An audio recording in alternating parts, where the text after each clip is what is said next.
Good morning, everybody. I'm just gonna give some time for people to know that I'm live.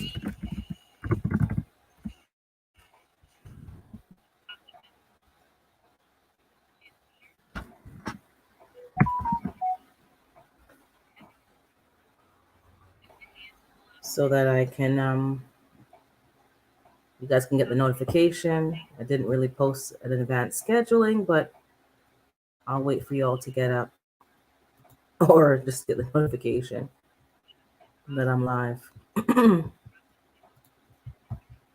So I am here. I'm just gonna wait a few minutes.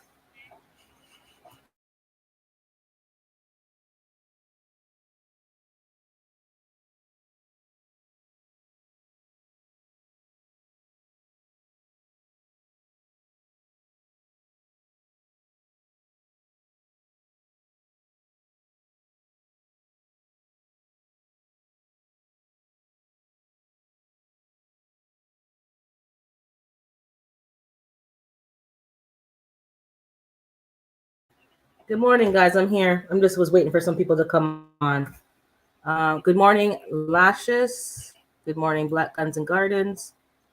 I'm here. Okay, it's going off now. Okay. Yeah, I didn't pre-schedule it. I was lazy, guys. Sometimes you just don't feel like doing nothing. But I have my coffee. The birds are already out all over my front lawn. These birds, man. That quote, the early bird gets the worm, ain't no joke. Oh, good morning, Triple Threat. And okay, you guys just greeting each other. Yeah, I'll turn my camera on just a minute. Let me just I'm also just playing OCD is Chicks playlist. She's very close to her watch hour, so it's been running all night. So now I'm just going through some of the ones that are playing now and just giving a thumbs up and actually commenting so that it knows that it's you're engaged in the content, not just playing the list. So thank you, Lashes, for sharing me out. I'm just talking about some random things today. I have a few things on my mind, but I don't know which direction I want to go in. So I'm just being a little, should I go there? Should I go here? So I'll probably keep it more light today. Um, bring back some more gardening. Hold on, let me just thumbs up this video for Nikki. I'm going back to some of her old playlists. What is going on here? Bear with me a second. It's not responding. The keyboard's not responding to me. Hey, good morning, badass. So yeah, just bear with me a minute. I'm just waiting for some more people to maybe come in. Because you know how you have to keep going back and repeating. Also, you guys should know, just type in #urban and it'll drop your link. Drop your links. So, because I don't know if everybody here has everybody. I think you guys should have everybody. I do have everybody who's on here now. So if you don't have each other, just drop your link and then they can just connect with you right now. What is going on with this? I don't know what's happening. The mouse isn't responding to. This is very strange. Let me plug it out and plug it back in. So how's your morning going so far, guys? Yeah, drop your links, guys, so that you all can connect with each other. I'm already connected, I think, with everybody. Yeah, everybody on here now. But as people come in, just drop your link. So we can all build together. Okay, I don't know why. This is really strange. Okay, so maybe it's just not meant to be.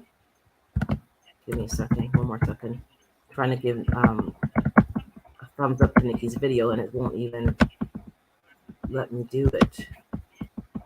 Maybe I have to refresh. Okay, so let's get at it. Everyone has their coffee, everyone has their tea or something. Let's see what's going on. Let me turn my camera on. So everyone's greeting each other. Okay, everyone's good. So you're vacationing in Daytona. Okay. I was laughing. If you guys haven't seen Badass's short, I think it's a short or a video. One of his dogs, I think he has a Rottweiler. I don't know my dogs very well. And I guess his wife has, like most women, we have all these down pillows in the living room. And the dog just shredded up the pillow and feathers everywhere, feathers all over the living room, feathers all over just feathers. The woman's asking to the dog, whatever the dog's name, like, I don't know, Rottweiler, did you do it? While there's a feather hanging out of his mouth.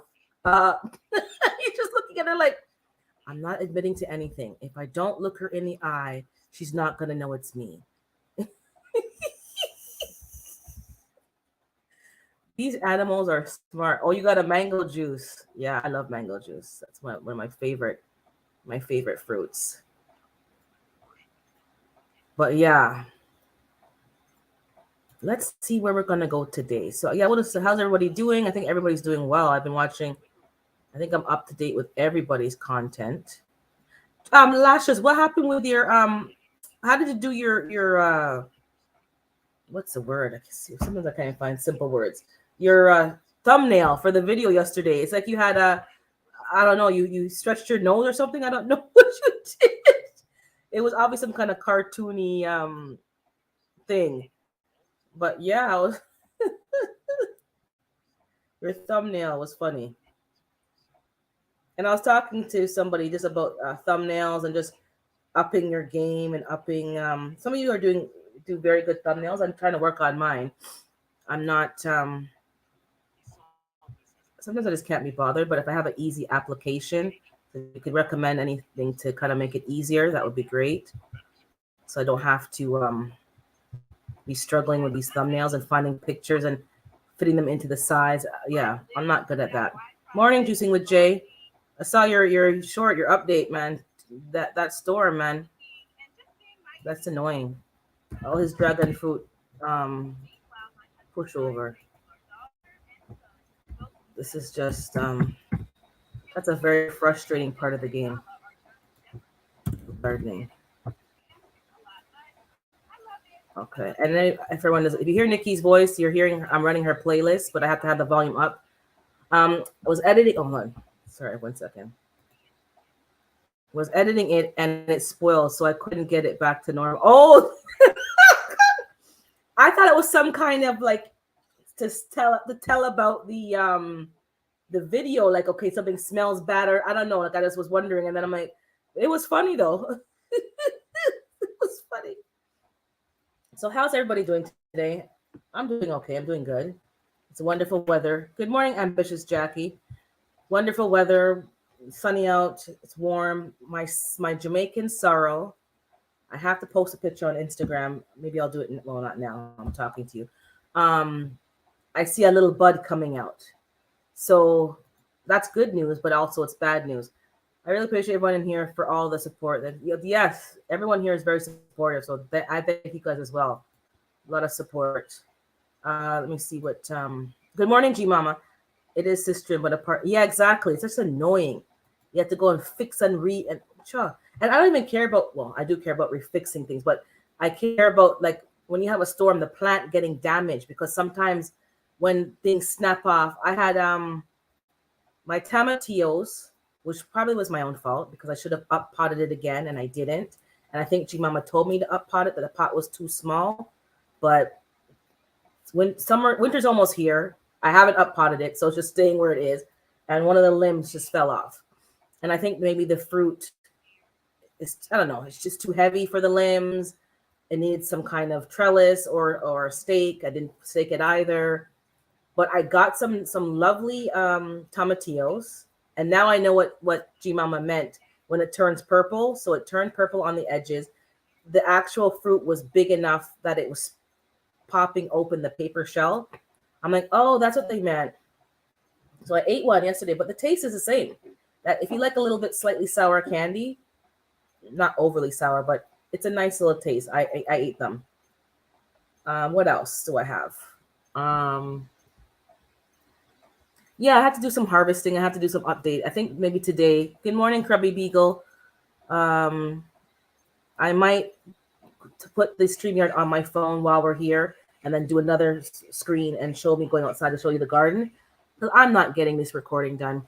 I'm new to this YouTube, and it's not that easy to get everything done. As you guys can well know, and you well see that I'm not getting everything out. You just can't do it all. You just do your best, and that's pretty much it. So I'm going to record some stuff. I have some stuff recorded, but you're going to get the videos out after my season is pretty much done, because my season is coming to an end. So what I have to work on now is the Jamaican sorrel either has to come in my house or in the garage. I'm not a fan of bringing them in the house because the bugs. If I bring them in the house and I rinse off the soil and I sanitize the soil, I'm going to put the plant in some kind of shop. Good morning, Tasha. Sorry, I was going to call you Tarsha, but Tasha, Art and Adventure. So I'm trying to get some of those plants brought inside. Good morning, Nikki. Yeah, I'm running your playlist, like literally in the night. Find something you love and have fun doing it. Find something all night long. I'm like, I'm going to turn it to Nikki. It's been playing all night. I had the volume not loud, but loud enough. So, you know, when you're sleeping, you can hear things louder. But good morning to you. Well, a really great day. One tab for my. Okay, exactly. That's what you got to do. Different tabs on. So yeah, and if you're not connected, for those of you who may not know, I guess Art and Adventure as well, type #urban. It will drop your link. It's not in the instructions on the Nightbots, like the announcements, but type #urban. It will drop your link. So you guys can get connected with each other. I'm Nikki. I'm playing your Container Garden playlist. I don't know, Nikki, if you know how many hours you have left. You can let us know in this chat right now. She was at less than 100 hours. I don't know if she got the rest yet, but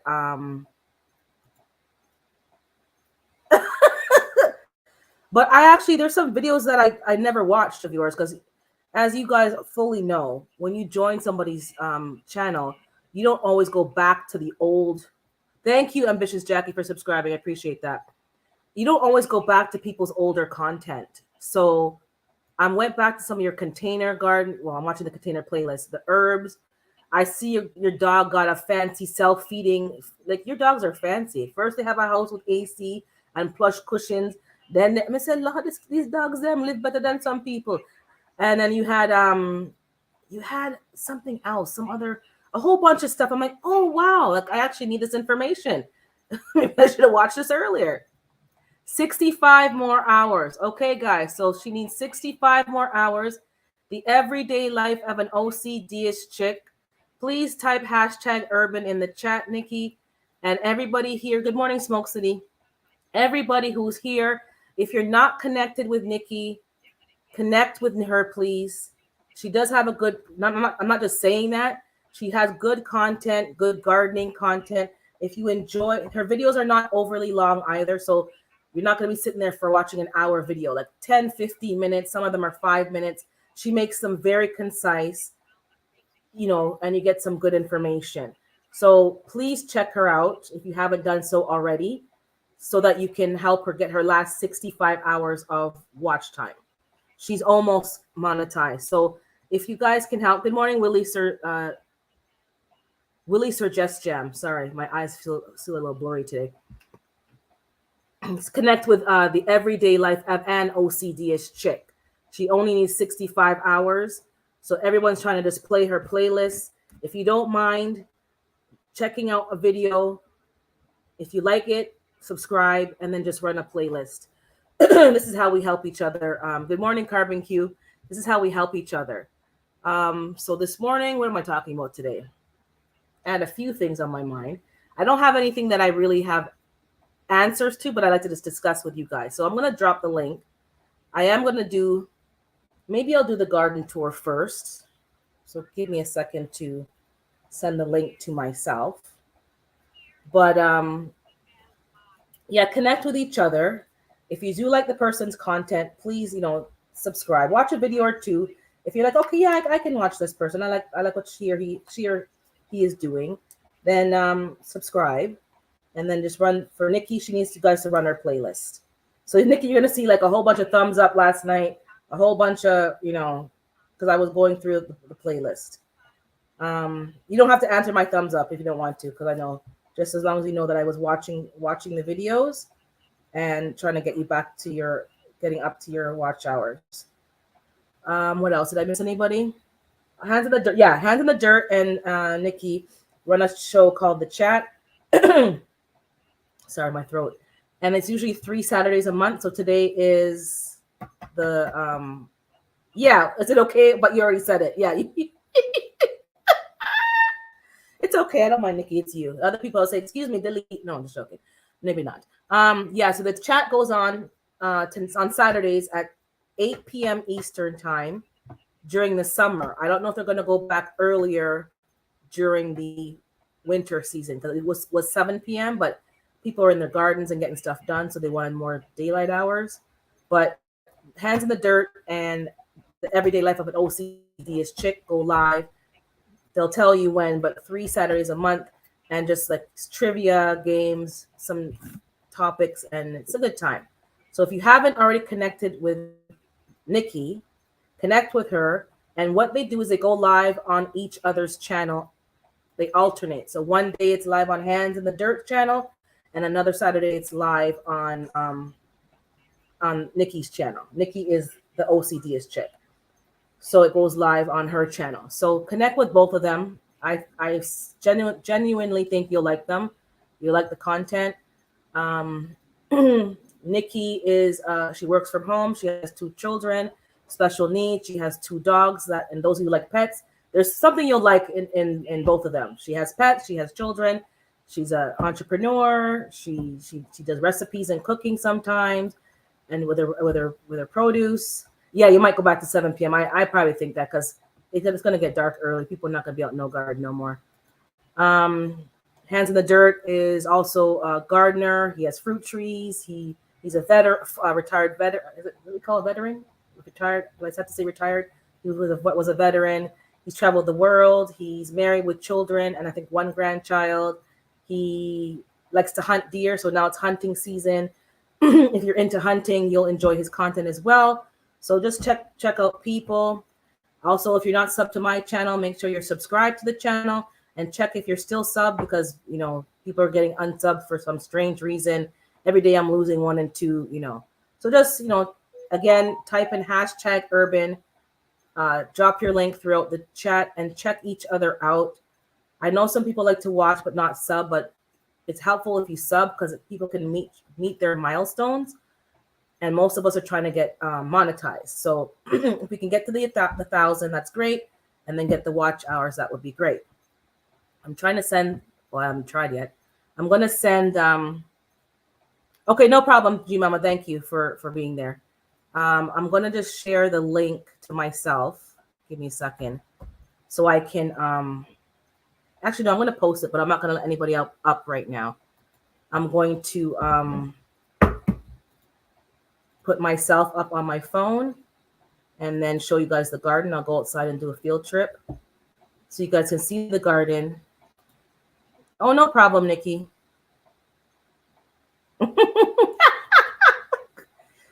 And I fed my plants last night. Let me tell you something.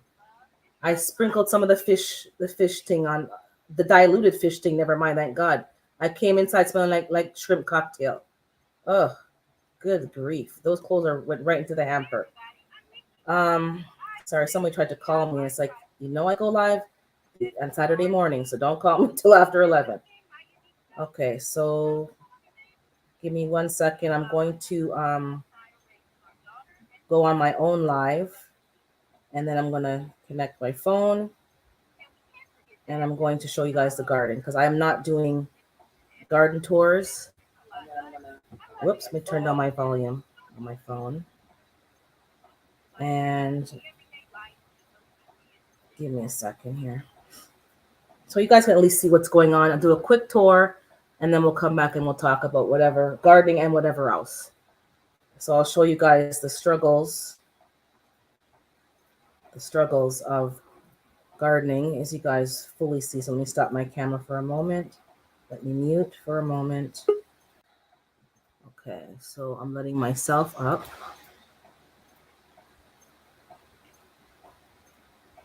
Okay, I muted my mic, so hopefully you're not hearing double. Give me a second. Okay, so I'm not watching the chat as intently, but give me a second. So I'm going to give me a second. I'm going to make, how do I make my, no, I want the other one. We'll add to stream.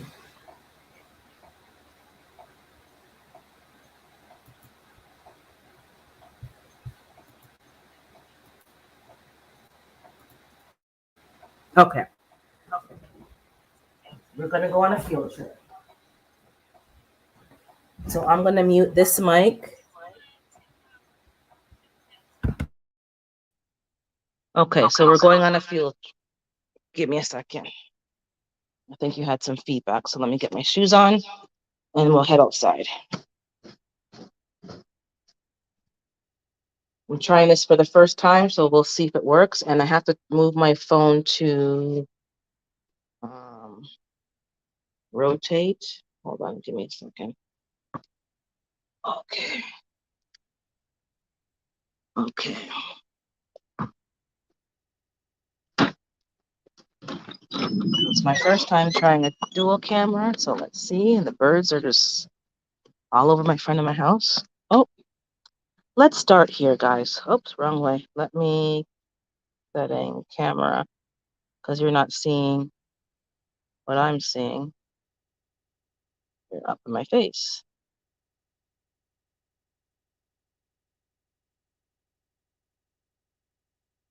Okay, so I had some lettuce here, and look what happened, guys. The damn squirrel that was patrolling dug up all the new seedlings.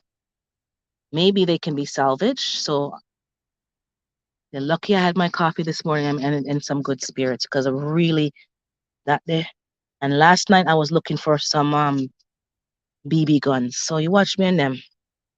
Watch me in them, right? No need. I just fertilized them last night.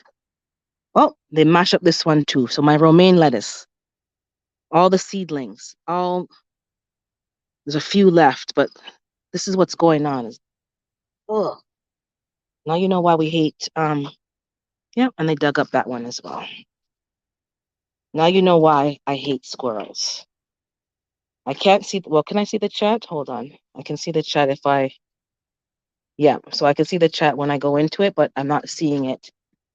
And there's a lot of weeds. I don't spray them anymore, guys. I have to pull them out because I don't want the chemicals. So I'm trying to find another solution. Okay, so this is just a bucket of dirt that I used when I harvested the potatoes. I threw it in there. Yeah, this is what I'm dealing with. So I'm just complaining. No, they're destructive. These are sweet potatoes that have been, you can see dirt on the leaves, so they were messing in here too. Also, there's some kind of bug. And I know it's that red bug, that invasive beetle. Also, what could have happened last night, I did use the fish emulsion fertilizer. So that fishy smell could have attracted animals. And they're looking for fish, but there's no fish. Sweet potatoes. So I planted them late. I'm not expecting much. I got some old stones from my parents' house, so I'm going to use them as some kind of like walkway up top or around the edges to put the pots on. I don't know what yet, but I just didn't want to throw them out until I decided, and they're heavy. The Swiss chard is looking okay. I haven't really eaten that much of it, but I'm going to make a green juice today. So I'm going to juice a lot of these leaves with pineapple and some other stuff. I have been juicing. See how the bags are squished? So I can tell the squirrel's been here because I watered it last night and I fixed everything back. And they just come and I have a lot of beans to harvest. Let me, I'm not using the gimbal very well, but a lot of beans. Beans are very easy to grow. So if you're not good at gardening, guys, beans are very good to grow. This is another bean. See? And you can see the leaves are being eaten up by something. Okay? I have my corn, guys. I have some, well, see, something's been in here because it shouldn't be flopped like that. So that's how you notice these wicked. But look, guys. Oops, let me get in. I have a little corn. No, it's not corn, it's corn. My little tassel and my little dazzles. I shook them down. This one was bent up by an animal, so this one I'm probably not going to get nothing on this stock. It's no good. I see one right here, and I learned my lesson. So a lot of my containers are not full. Can you see? Look at it. It's about my hand can go down all the way here before I touch the soil. So I was a bit stingy with my soil, so I'm not going to do that next year. I'm going to make sure every pot this fall is full to the brim. And then I have some saucers underneath these grow bags so that it can hold excess water, especially when I fertilize. I hope I didn't kick myself out. Okay. So I don't want it running off. So some people don't like my one tip that I can say, and this is my patty pan. I only got one patty pan and it hasn't really flowered. We had very difficult weather this year. Very difficult. And I dumped my compost in up top. This is my comfrey. First time I took it from my parents' house. I don't really know what to do with it. So I guess I should chop and drop it in the fall in all my beds, I'm assuming. And this is another bean. So this is another bean. I think I'm going to eat one right now. This is again, what kind is this one? Let me show you, because sometimes you don't know the names if you like it. This one is Gold Rush beans. I highly recommend it. And this one is Royal Burgundy bean. I highly recommend them. If you're new to gardening, guys, and have a small space, oh shoot, the cannabis. I didn't put it on 18 plus. Okay, let me go around the cannabis. All of my marigolds didn't come to nothing, so I'm a bit disappointed. And look here, guys. Okay, so let's look here. What is that? I didn't plant nothing there. It was a tomato. That lets me know these wicked animals are here doing pure foolishness. That's a tomato, which I'm going to keep. Put that over there. Okay. Rotate back the camera. Okay. This is the bush that Planter Garden was talking about. Shiso. Somebody gave, oh, there's a little bee on there. Hold on, let me see if I can get her good. See her? See her? It's a different kind of bee. There's many different kinds of bees. Yeah, I'm right in her grill. It's not focusing though. Come on, focus. She's doing her work. Doing her work. I just come in the morning and just watch the bees. Like I can sit here for hours and just watch them.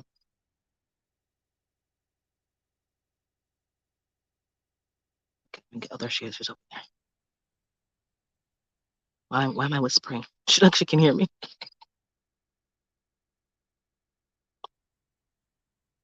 This is nature TV, guys, up close and personal. She's being wow. So this plant is flowering and going to seed. So it comes like these little nectar pockets, like the honeysuckle, I guess you call it. First time growing it, this lady gave it to me. I think it's good for tea, and it's even good to make like iced tea, they said, as a tonic. And it's good for something else. You could cook it in their greens. So this is shiso, but it's called perilla, I think, as well, or red beef plant or something. Let me go to the chat. Sorry, I'm way behind. Oh, Planter, you're here. Speak of the devil. Hey, good morning, Sheena. Good morning, everybody who I think someone said Renaissance Grandma, Salon Diva, V. Okay, you're okay, good. Well, I'm doing a tour of Renaissance, so maybe so yes, all of you guys who are in there, just type hashtag urban throughout the chat. I'm not watching the chat. I'm giving you a garden tour because I ain't getting no videos out in no timely fashion. Yep, see? This last night I watered and something dug it up. So again, these wicked squirrels. It's all right, I went online yesterday and they have a BB gun for $40. A rifle one too, Woo! Get up my head, fly. And this is a sugar snap pea that Hands in the Dirt sent me the seeds for. I only planted one because I was stingy, but to harvest seeds, but it seemed like it not. Oh no, I lie. See one there? Two little. I better eat that now. Well, no, I want it to get seasoned. Let me turn it back so they can't see it. Bell peppers are coming up. There's one there. I broke one off by accident, and some of the animals have eaten one. There's one there. There's one. They're not very big. What I do want to say, container gardening is great, but you're not going to get the same production as in the ground. My tomatillo, the limbs are falling off. First time growing it, so I think I need to put a tomato cage around it like tomatoes. It cannot hold the weight of, they're like little golf balls, to be honest. So I guess it's a bit difficult. Yeah, oh, the cannabis, let me get away from that. Here's another bee. Can I get her? That's what I'm seeing. Oh, she gone. This is the fennel that had all those worms on it. The pear tree is doing okay. She's wearing, one of the pears fell off. I think an animal was trying to get to the fruit and it fell off. So it's in the house. It's the size of a golf ball. This one is like more to my full hand. So I had to cover them up. You all know why. You see what's already happened out here. This branch is not growing so much. So I changed the stocking from black to the brown one. Maybe they needed more sun, and I did a heavy watering last night and the fish fertilizer. There's a bird around here. And then this is the fig tree over here, guys. I had to put it under the mesh because it was, so I see if there is a fig there. And if anyone's coming in, good morning. There is a fig here because something was eating off the.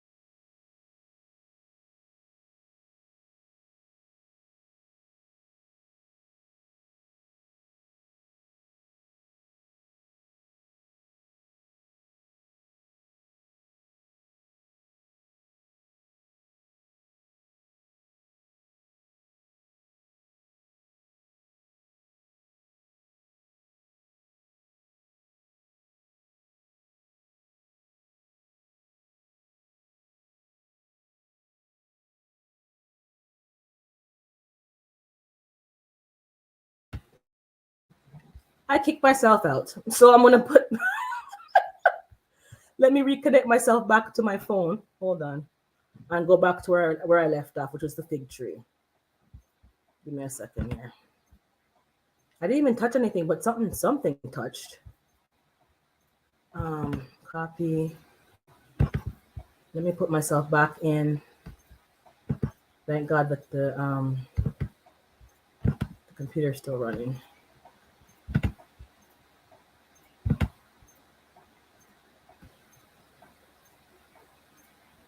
Yeah, these squirrel, I hate them. I hate them.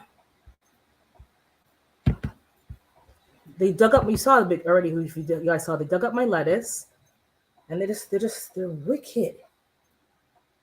Okay, let me play. I'm gonna mute back the computer again, guys, so you don't so get feedback.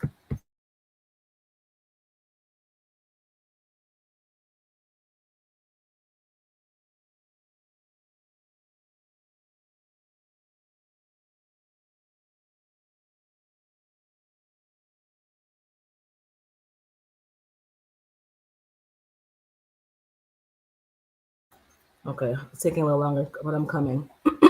Yeah, Sheena, type in hashtag urban if you want to drop your link. I'm not sure if you're. Yeah, they're bad. Give me a second here. Stop camera. Enter studio. I got myself up. I'm gonna mute that mic. I'm gonna mute all the mics. Just give me a second.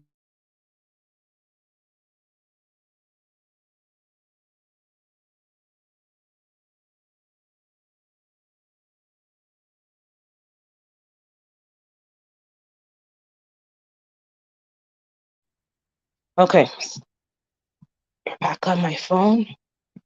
I'm heading back out. I'm gonna put the camera on so you can see where we left off. Finish a little tour. Yep, squirrels are evil. They belong in a pit. I think I'm gonna start eating them, to be honest. It's like roast chicken. Why is there a feather here? Oh, again, oops. Right in my face. Right up my nose. Keeps defaulting back to yeah, so I don't know why there's a big old feather here. So you already saw, so those who are on my Instagram found a dead bird with my plants. Zucchinis, no matter what you do, guys, powdery mildew is a thing. Um, like it comes no matter what. I think it's just,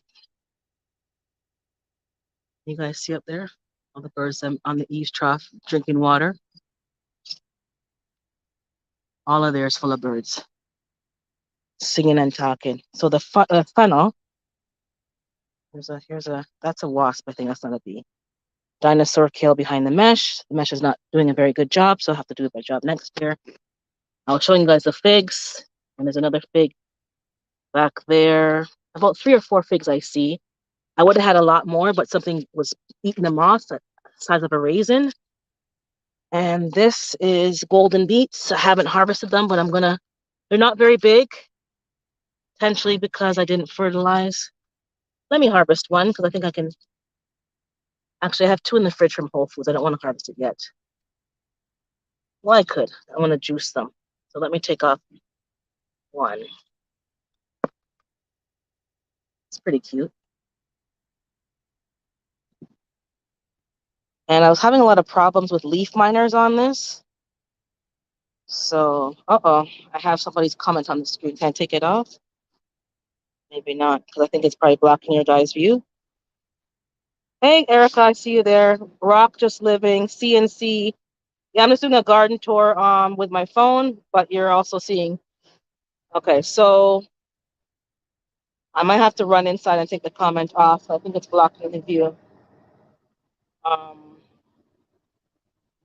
Yeah, give me another second. Lord have mercy. Technical. Okay, so let me turn off the camera so you can't see my address. Take the comment down. I think I typed something by accident.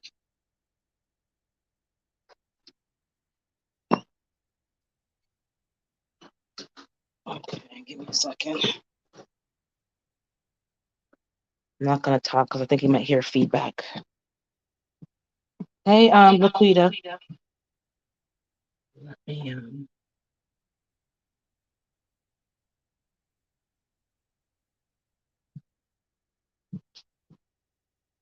Okay, it's off. Ooh, God. All this been out my hat. I'm gonna get cardio today, Lord. Fitness. All right, we're back. Back. Okay. Oof. And that's what I'm working on too, guys. My fitness. I need to get back in a better state of shape because this is not healthy. Okay, so where did I leave off? Let me see the chat here. Yeah, so hey to Erica, CNC Farm, good to see you. And Rock Just Living, thanks for the support. I always see you coming through. Okay, and Blind Guy and his wife, I see you there. Thanks for coming. Okay, my eggplants are doing okay, but something had eaten off all the what would have been an eggplant. I don't know what's been fertilized, what has not. It's September, and anything else would have to be done in a grow tent or a greenhouse. It's not going to work. I have some okra to harvest this morning, maybe just one. That one can, and that one's pushing in okra. All of these are pushing. This flower, I think, blossomed yesterday. They only last a day, and then they fall off. But the cayenne pepper, them, I only planted 2. We bought a flat of 4, and I always split them with my parents' garden, so we see what's going on. But look at those cayenne pepper. And what I learned last night was that when it's drought and it's dry, they ripen faster. So that's probably what happened because this bed has been very dry. And this is the okra flower. This is what happens. It falls down. And you just leave it to fertilize.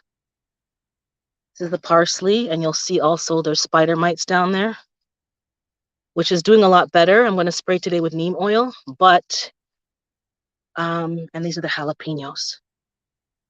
I have never grown them before, and I have to now use them for something. But there's a hole in one of them. You guys can see. Something bit something. I don't know. I haven't been as vigilant with my garden. I just kind of let things go. And I'm going to do that again as well because you can't control everything. So see, there's a lot. I'm going to maybe do some jalapeno poppers. I see everyone talking about jalapeno poppers. And yeah, look, I got a good crop, but I didn't do anything. I certainly didn't fertilize them. I took out one tomato. Once it starts producing, guys, just clean up. Don't wait till the end to clean up. Clean up as you go. But my garden didn't do as prolifically. Water balance, sugar baby in September. It's not going to come to anything, I don't think, but you never know. So I just planted it. My Jamaican sorrel. Hold on, let me see what's going on in the chat. I went out the garden. I thought everything was gone from the heat, and even the egg. Yeah, they everything has cooled down, and it's been raining a lot. I also have been instituting a lot of the techniques from Planter Garden, and basically to water less. So I did intentionally water less, and we also had a drought. So some plants didn't bounce back, but some did. But look at the Jamaican sorrel, for those who know, Roselle. Use it for tea, and we make our Christmas drink with it. And I did see one. I saw one. What kind of bug is that? Where they? It's so small. See that little bug there? What is that? First time I see a bug on this plant. It's not even focusing good. Look, a teeny tiny ladybug, a black bug with one red dot. Anyways, I'm gonna have to look that up.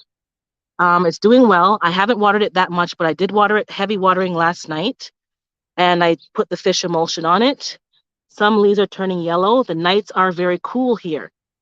This is a tropical plant, so this needs to be put in the garage soon because I was told it was 3 months sorrel. I don't think it is because I watched Dan Permaculture, and his is also just budding now. Well, already budded, and he's in Florida. So obviously mine's at the same pace as his, but it's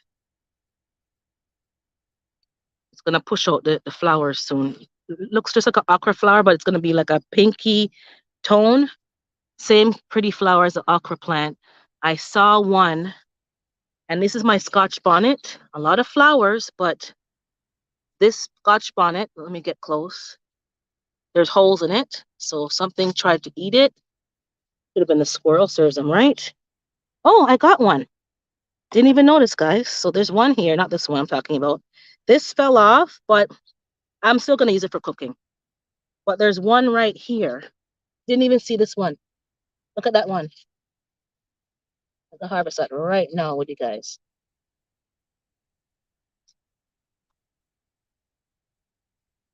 That's a good size. That's the biggest pepper Scotch bonnet I've ever had.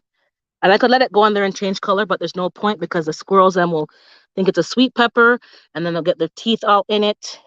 So I do have a few. The drought didn't do them too bad, but I did let the soil get too dry. And again, my cheap self, the pots aren't full enough. So I need to make sure I fill the pots. Something's eating these leaves as well.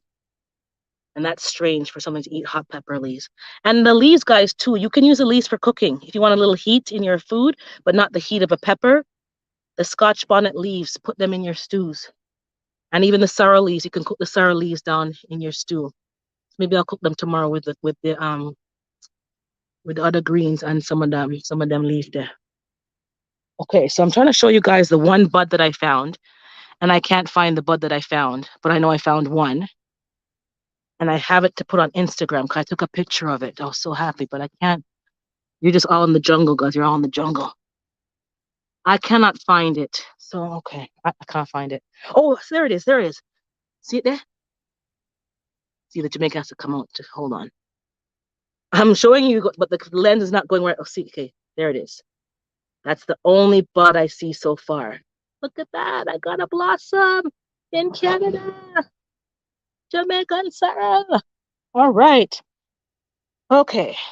My pocket. Okay, I have carrots. I did harvest a couple. Okay, did I? Okay, so let me see the chat quickly. I'm way behind, so you guys know I'm not watching the chat. Yeah, they're coming along, but you see, hey, Mama's handprint. Um, oh yes, Mama, it's me and me. I'm on the screen twice. My laptop inside and my phone showing you showing the garden. Oh, you're making pancakes, Laquita? Whatcha? And I felt like pancakes today, you know. Oh, if you're using the, I tried to touch it, but it wouldn't let me because I'm not the host. I don't know if I give myself that privilege, Laquita. I think it has me as a guest. Hold on, let me try now. Can I? No, I'm only here as a guest. I didn't give myself Oh, your sorrow to bud. Okay. My carrots are doing okay, but I'm not gonna lie, I haven't been the best at harvesting. And again, this was a green zucchini, and look at this. So I'm gonna just treat all these squashes next year as if they have um powdery mildew. You can't avoid it. Nothing you can do to avoid. See the little red bug in there? Maybe you can't see it. Okay, so I'm gonna pick one of the carrots. This one is the red cord Danver. I, I did a couple yesterday, but I'll harvest one right now with you guys. They're not very big, but these are a little itty bitty carrot. But let's say food is food, right? They've been in here too long because you see all those little roots on the side. It should have been harvested a long time ago, guys. But they're in grow bags. They have saucers, so it doesn't dry out too much. But the groundhog was helping himself. This tomato was planted late. Again, too little soil. So some of you may say, "Oh, I'm watching a lot of natural farmers and permaculturists, culturalists, and soil is the number one thing, number one. And if you're not going to, so one carrot and one little golden beet, and even though they're small, they have more nutrition than anything you can get in the store. So don't down on yourself. I don't know what all this fluff is. That's some kind of stuff. Don't down on yourself, guys. That is has highly these are highly nutritious, more nutritious than the big carrot from the store. Okay, so let me keep going and then I'll go inside and we'll talk.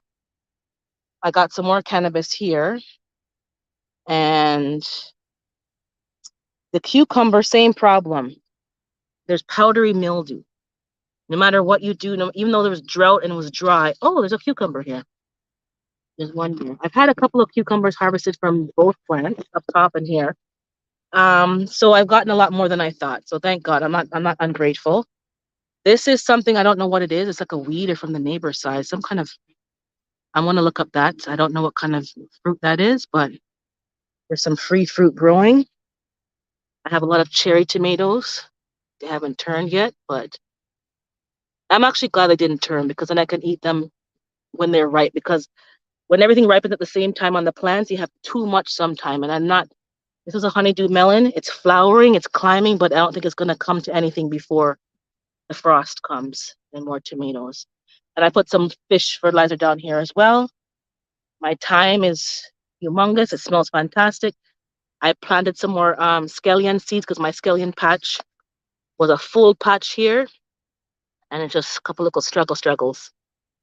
So it's important, guys, especially in an urban environment where you just sometimes let certain things, whoops, I'm a bad neighbor, but it's not my fruit, so I threw it over the fence.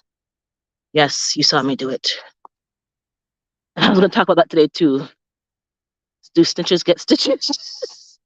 I'm a bad neighbor sometimes, I admit it, but it's not my tree, so I don't want the fruit rotting on my side.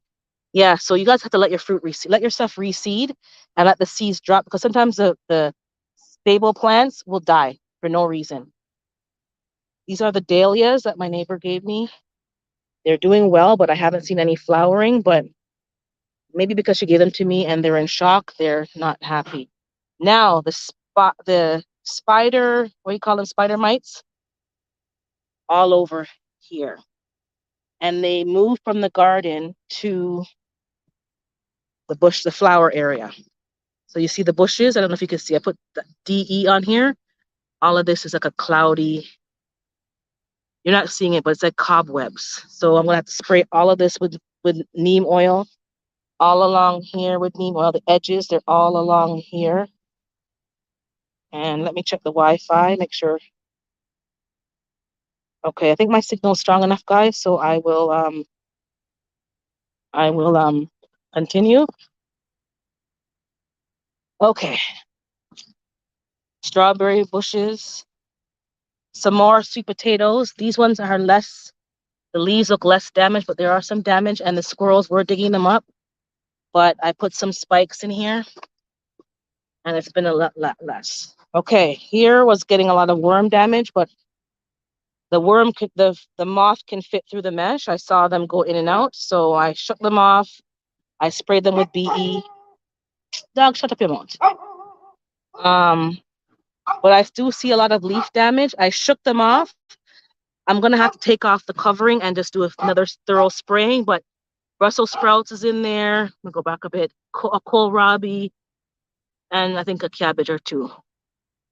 And then this one is a cauliflower. So even though the moth got through, I did not get that much damage. I just sprayed it with BE or whatever you call it.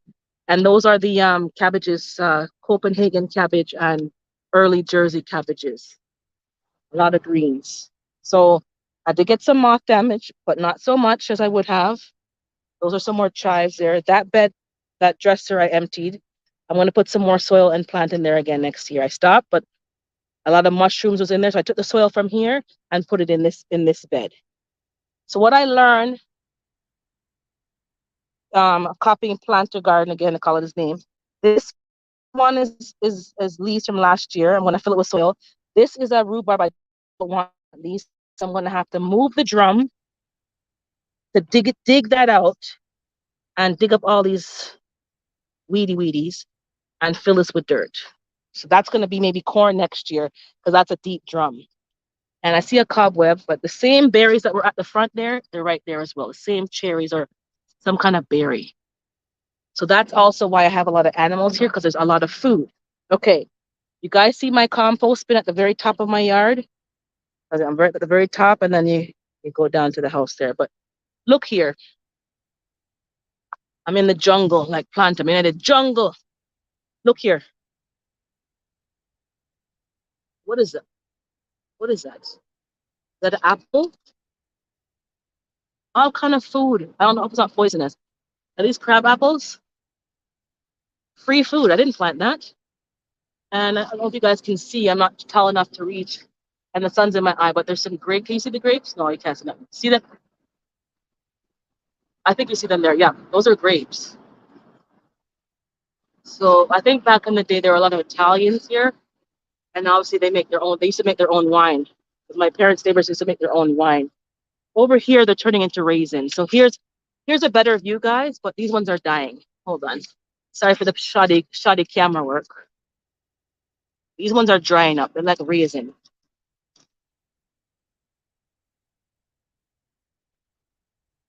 Yeah, I'm gonna eat another one.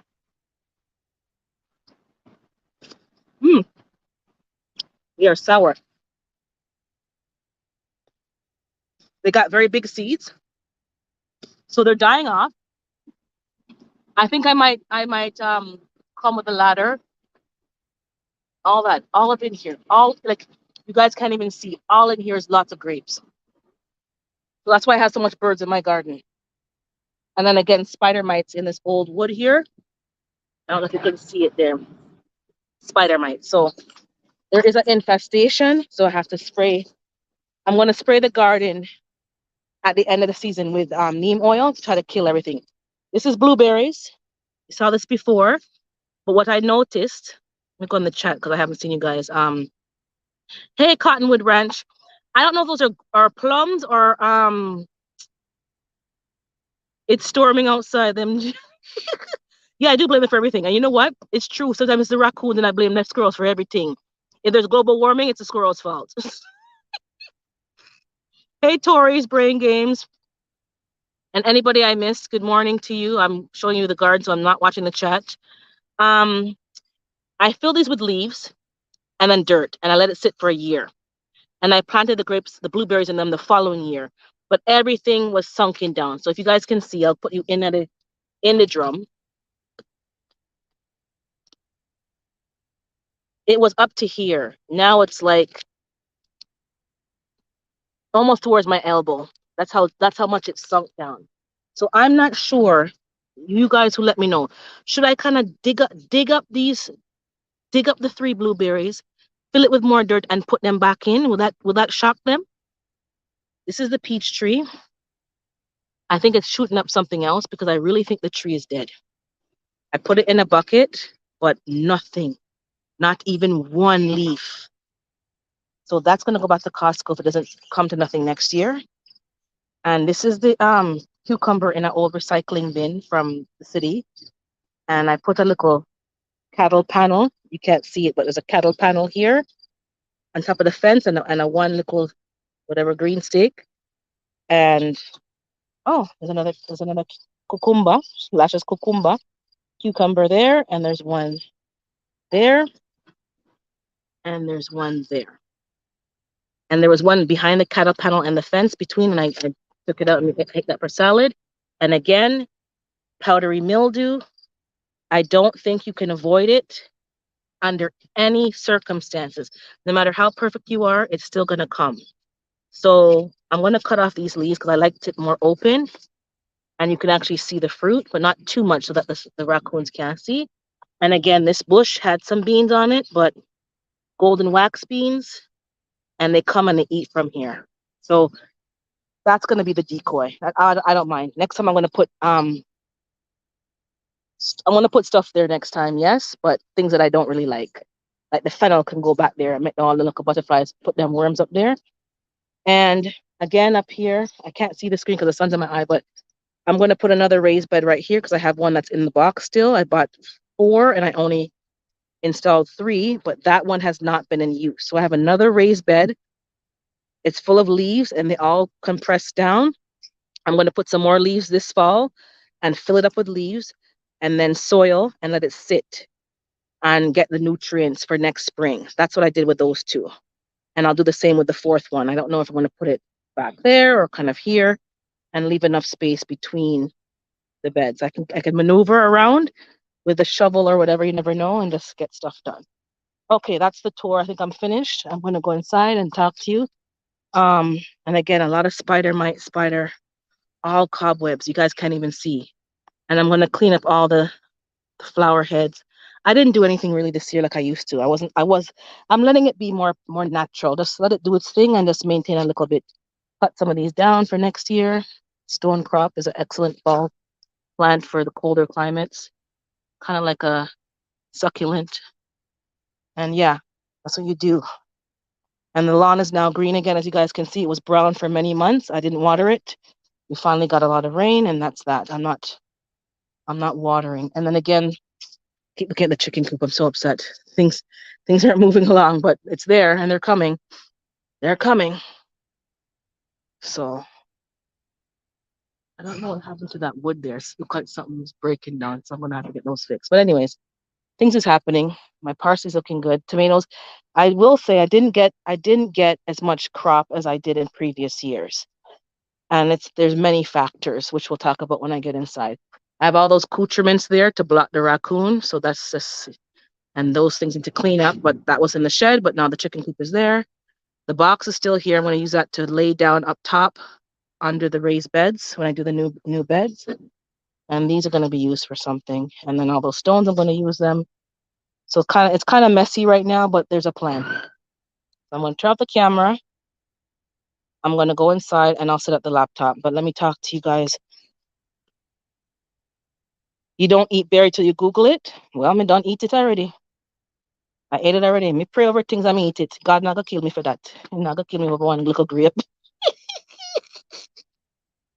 And what I learned is the more you know, the more fear you have. Is it just me? If you know it's dangerous and you fear it, but because I never fear it, it's not gonna kill me. All right, so I'm going inside. Oh, I see someone say, "Hey, I'm Lion Chris. I see you there now. Good morning to you." I'm going inside. Hold on, take off my shoes. I'm gonna get a drink, man. I'm sweating. Gosh, it's hot in these streets. Good morning, learning to grow your own. I see you there now. Sorry, guys, I wasn't watching the chat. I was doing the tour. Oh no, I'm Eastern Standard Time. Doesn't matter. Thank you for coming, anyways. No, you're not late. You come whenever you can.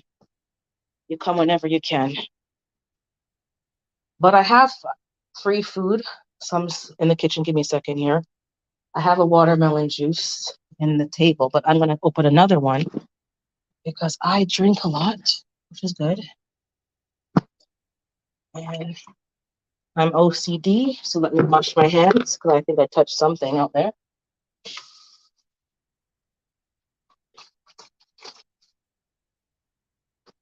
Just in case. My hands. And let me get a straw. Okay, guys, I'm gonna disconnect the phone in a second, and then you'll see me back on the laptop.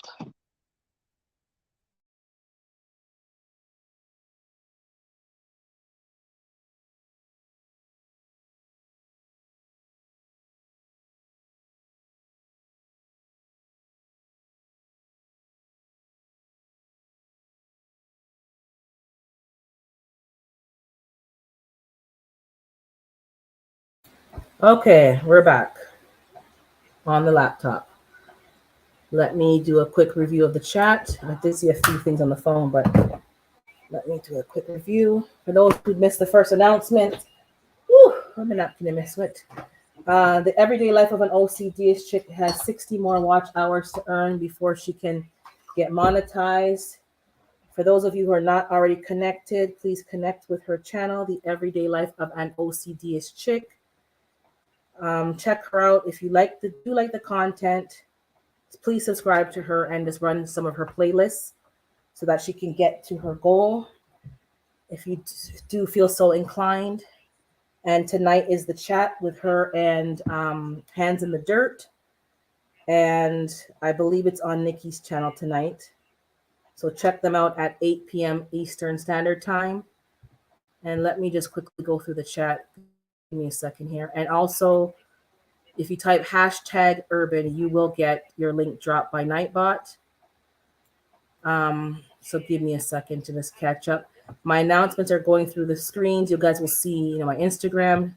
Join me on Instagram. I do post a lot more there because I can do it. I don't have a community tab yet. I'm almost at 500, but not quite. So if you follow me on Instagram, you'll see more updates about the garden because that's what I'm doing. So I will post the sorrel. I got one bud going, but I'm going to have to get them inside. Thank you for coming to my channel today. I do appreciate it. Thank you so much. Let me go through the chat. So there's a lot of channels here that you may not be exposed to. And I saw you last night, Sheena. I think you're still here. I was in Carbon Q, I think, and Tarsha. I was on a live last night. And I saw Drops Family Homestead on there as well. So a lot of us are in different communities. So we bump into, but I didn't say anything in the chat. I was just there lurking. I was listening and lurking. Let me see what Badass is saying. Yeah, exactly. There are rude kids, these squirrels. They're so rude. You don't know the struggle I'm going through. Even this morning, they're on the windowsill and taunting me. Yeah, garden. Yeah. So my garden's coming to an end. I'm in Toronto, cold climate, zone 5B, 6A, pretty much Buffalo, New York weather. I got cut off. Thank you for staying on. I had to come back and reconnect. So yeah, it's going to be snowing here.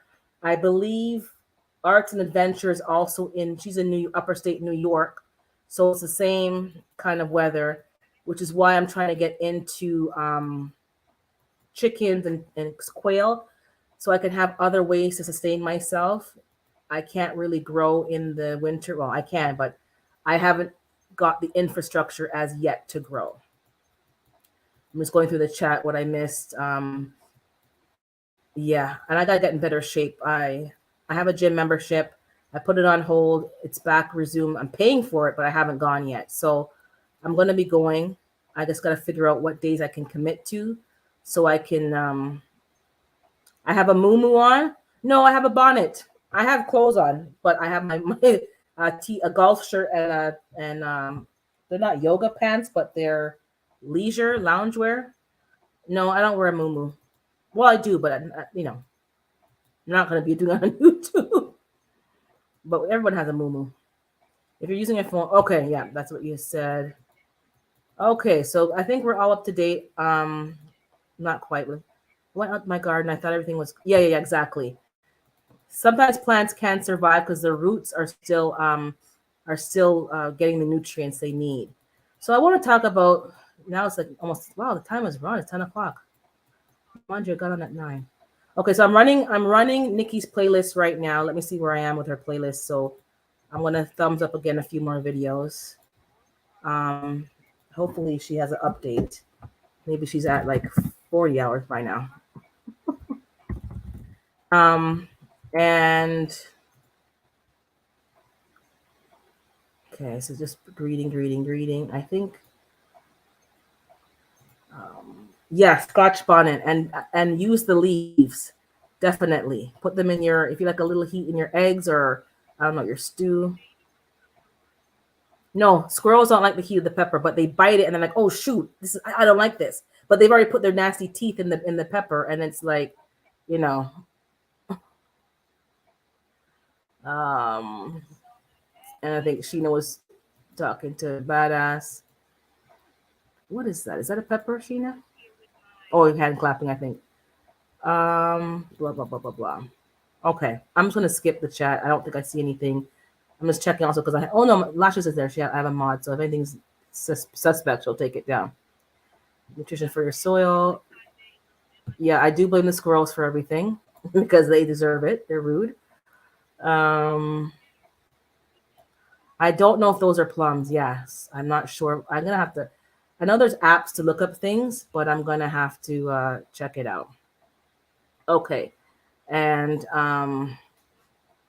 Lion Crest is here. Um, Learning to Grow Your Own is here. So good morning to you guys as well. And I think I've greeted everybody. And if I missed anybody, forgive me. I haven't. Oh, Digging for Health. Good morning. I don't think I greeted you. Good to see you. I think I did. I don't remember. Oh, Tammy, I see you here. Good morning, Tammy. Didn't see you. Thanks for checking in. Oh, thanks, Learning to Grow. Yeah, the backyard's okay. My neighborhood's not the best neighborhood, but it's not the worst neighborhood. It's okay, you're Connecticut. Okay, so you're in a cold climate as well.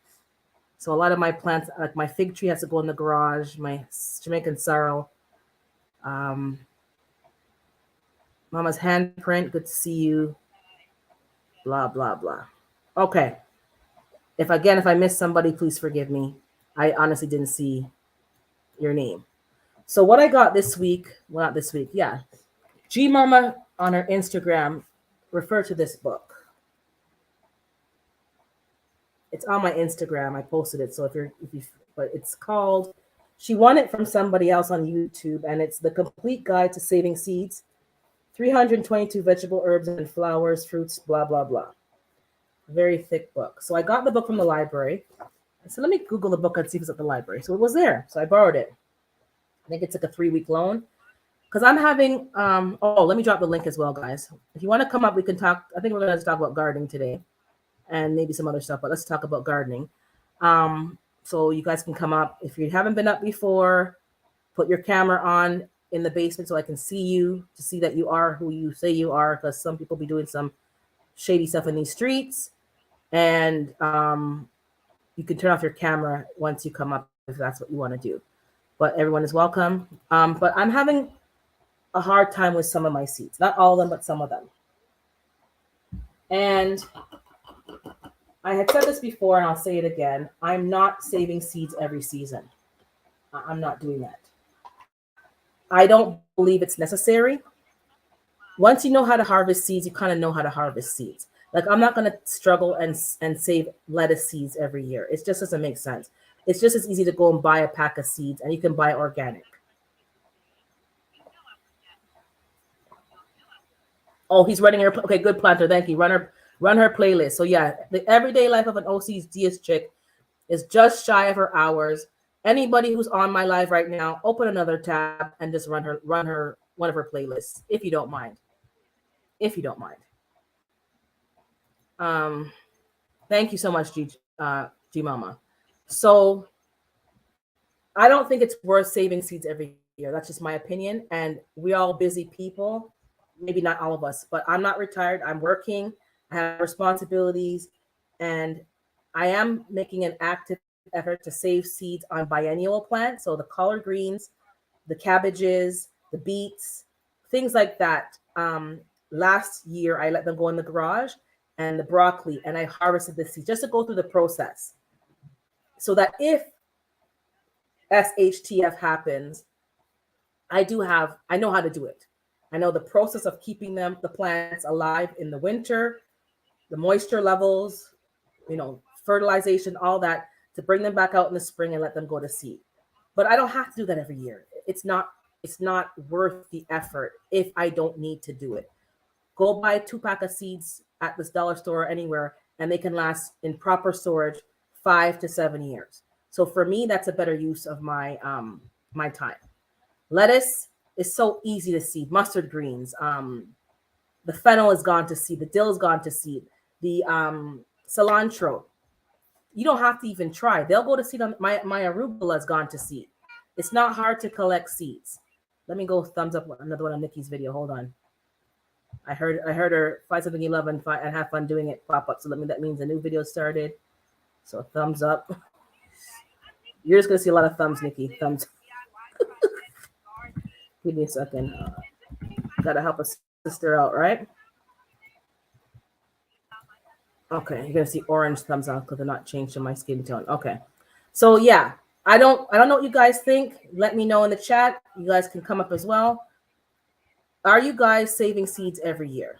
Number one, is it worth the investment when you can buy organic, non-GMO, excellent quality seeds and somebody else has done the work?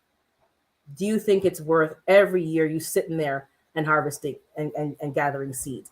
Especially somebody like me who has limited, well, I think I have limited space. Some of you have less space than I do. So you're probably thinking, really, girl, like, what are you talking about? To me, I have limited space. I'm not wasting my time in a short growing season, allowing everything to go to seed.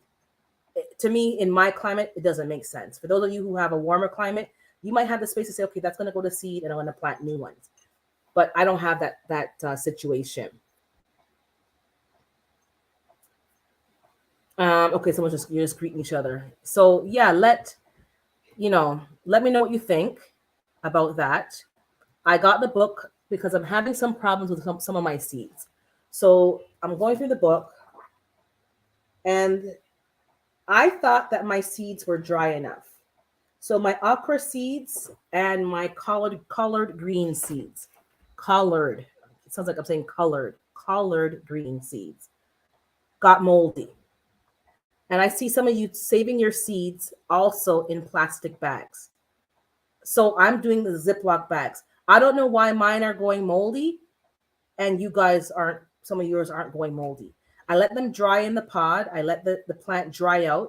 I let them sit on the napkin in my house for a couple of days, and then I put them in a bag, and then the collard green seeds got moldy. Are you guys doing something different? Let me see what, someone's saying hello. I do save seeds because they do better the following years. So do you save, digging for health, do you save particular plants or just everything? And when you say they do better the following years, the seeds themselves last longer in storage or the plants produce more? Just asking. I hear everyone talking about watch hours. Can you tell me more about this? I am new to the whole YouTube knowledge. Oh, so what happens is, and I don't know much more than anybody else, but in order to become monetized as a content creator, you have to have at least 1,000 subscribers. So she has well over, I think she has over 2,000. So she's hit that milestone. And within any 12-month period, you have to maintain 4,000 watch hours. So your videos have been run and watched by people, and it added up to 4,000 hours of watching. So it could be, 1 million people watching you, however number. So once you maintain that number, all the commercials that are played in your videos, you get a couple of cents off of them. but you have to maintain, that's what it is, watch hours. So she needs to get 4,000 watch hours. She's at 3,960. So she's almost there. And you have to do it within a 12-month period, because if you don't do it, the old watch hours fall off and it discounts the current 12 months. If I'm making sense, hopefully I am. So once you reach 1,000 subscribers, you'll see a lot of people start talking about watch hours. Or sometimes people have their watch hours, but they don't have the subscribers. So they start asking for people to help them get to their milestones. So 1,000 subscribers and 4,000 watch hours. So you can start making money. Not a lot, but you can make money also, as you can see in these YT streets. People are selling merchandise and it's not on YouTube. They have a third-party company selling their t-shirts, mugs, keychains. You'll see some smaller channels like mine. I have a Buy Me a Coffee. People will go on this platform and buy me a coffee, and that goes towards, the channel. And if they enjoy your content, if they can't send me a super chat, they'll send me a Buy Me a Coffee. You'll also see other people having affiliate links, even as a small channel, referring people to certain products to purchase. And you don't have to be a big channel to do that. I'm going to be probably doing a few collaborations with people who've approached me, and what do you call it? Not sponsorship, but when you have an affiliate link, and that helps generate some income, because some people do spend a lot of time on their channels producing content, editing, and they're putting that back into the $30 a month. They're putting it back into the channel. So for instance, me in the gardening, into the chicken coop, I have the chicken coop, I have to get the outer coop built up, and it's slowing things down. So that's going back to the channel. So that's what she's talking about. If we can run her channel, her playlist, she can get that goal. She's going to start making money. Not a lot of money, but nonetheless, if we are supporting each other, let's help each other. Okay, so for particular plants, thank you, Digging for Health. And let me just see what else. So G Mama's saying, I've started saving seeds only from things I enjoy growing and eating, but my annuals get saved every season. Okay, I do save some flower seeds as well, because seeds are easy to harvest. Let me see who's WhatsApping me just to make sure it's not important. Okay, I gotta make sure. Certain families just gotta make sure, because it could be an urgent matter, and it's not urgent. Okay.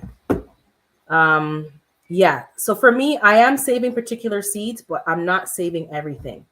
I'm having a hard time. I have to sprinkle my okra seeds in cinnamon and then put them in a container with holes so that they can ventilate, because they were just getting moldy. The plants actually learn to acclimate to your area and will thrive better when you're correct. You are right. But I'm just thinking of the lazy gardener like me who wants to be a bit lazy. Is it worth the effort?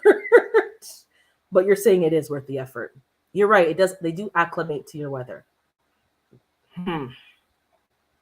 So I'm going to probably go back to saving more seeds and just figuring out what is worth my time. Is that after you hit the 1K? You can do your watch hours before the 1K, but you have to meet both milestones to get monetized. So some people, funny enough, have gotten their watch hours because they're just doing a lot of content. People are watching it, but they're not subscribing. So it doesn't have to be in any particular order, but you do have to meet both requirements in order to start getting monetized.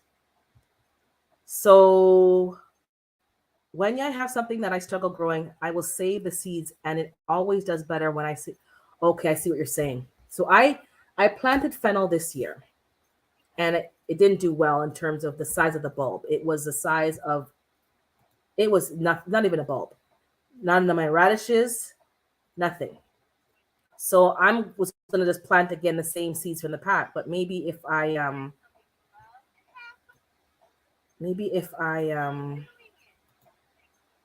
oh, you're welcome, not a problem. If I have my seeds, maybe I don't know. I'm still listening. Okay, no problem. You're planting seeds.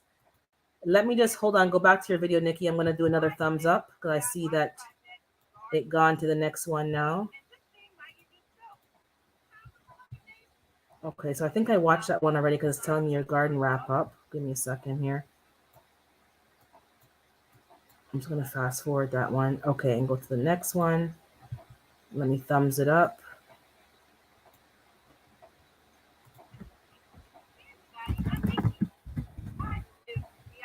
Bear with me a second. Yeah. Hopefully, let me know by the end of the live, Nikki. You must be at your hours by now because we're running playlists. We're running playlists. Okay, let's see what Lion Chris is saying.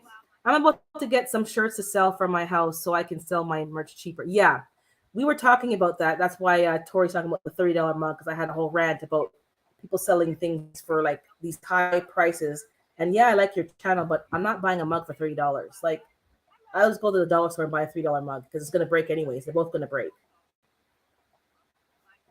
So it was just because even Tori's looking to sell merch, and the problem is if you do it yourself, it's cheaper, but it's more time consuming.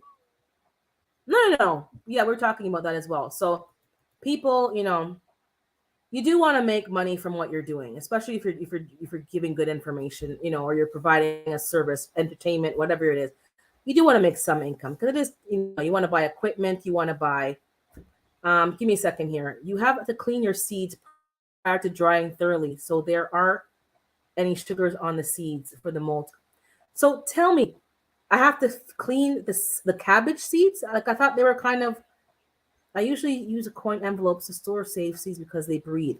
I need some coin. Yes, I'm having a problem with my some of my seeds, but some like tomato I wash, zucchini, squash, pumpkin. Yeah, you have to wash the gunk off. Cantaloupe, watermelon seeds, but like cabbage seeds, lettuce. Like I didn't think I had to. I don't wash them. I even put the whole pot in the bag. I don't even break the pot off sometimes because I don't want it to fly all over the place. Affiliate links. It depends on the person. So some people have links to coffee companies, tea companies. Um, it depends. Some people have affiliate links to the Buy Me a Coffee platform. So if you join them through your friend's affiliate link, they get a little kickback. It could be anything, any anything. I'm probably going to be connected to a coffee company because this seems to be like a coffee. The Saturdays is like a coffee talk, tea and coffee, sit down and chat. So I might be connecting to a coffee company that's available in Canada and the US if you want to buy coffee with a discount coupon. And that might help my channel as well. So stuff like that is what I'm talking about. But the affiliate link could be anything. It could be an Amazon link to an Amazon product that you like, and people buy it with your link, and then you get a kickback and they get a discount. If you use plastic to store your seeds, you can dry them more with silica. Okay, thank you for those tips, Digging for Health, because I'm really having a hard time. And I think it also could be the moisture level in my home. Because even though you're in a cold climate, it's moist. I put mine at $14.99, but shipping makes them more. Oh, are you talking about the mugs? Because I was talking about the $30. So I was like, eh. Yeah, and shipping exactly makes it higher. So we were talking, I'm sidebarring. We were talking on one of my rants about supporting people's channel. And support doesn't have to be buying a $30 mug. Like, so I asked people, can you make sure you have products that are a bit more affordable or other ways that I can support you? Because for me to order a mug and to ship it to me in Canada doesn't make sense. So is there other ways that I can support your channel? We're just talking out loud because I don't want to be, supporting you, but really it's not really support. It's just. Urban, did you not see the time they banned people from buying seeds? I saw it, but it didn't happen here.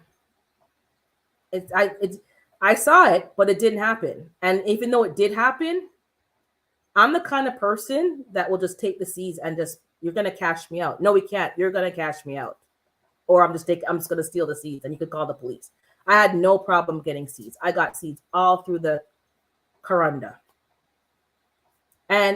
But what I'm saying is this, Cottonwood.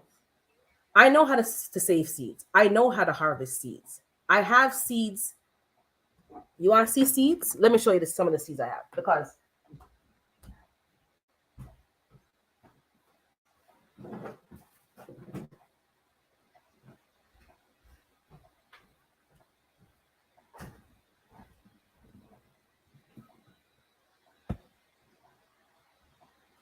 trying to get an seeds, tote to seeds.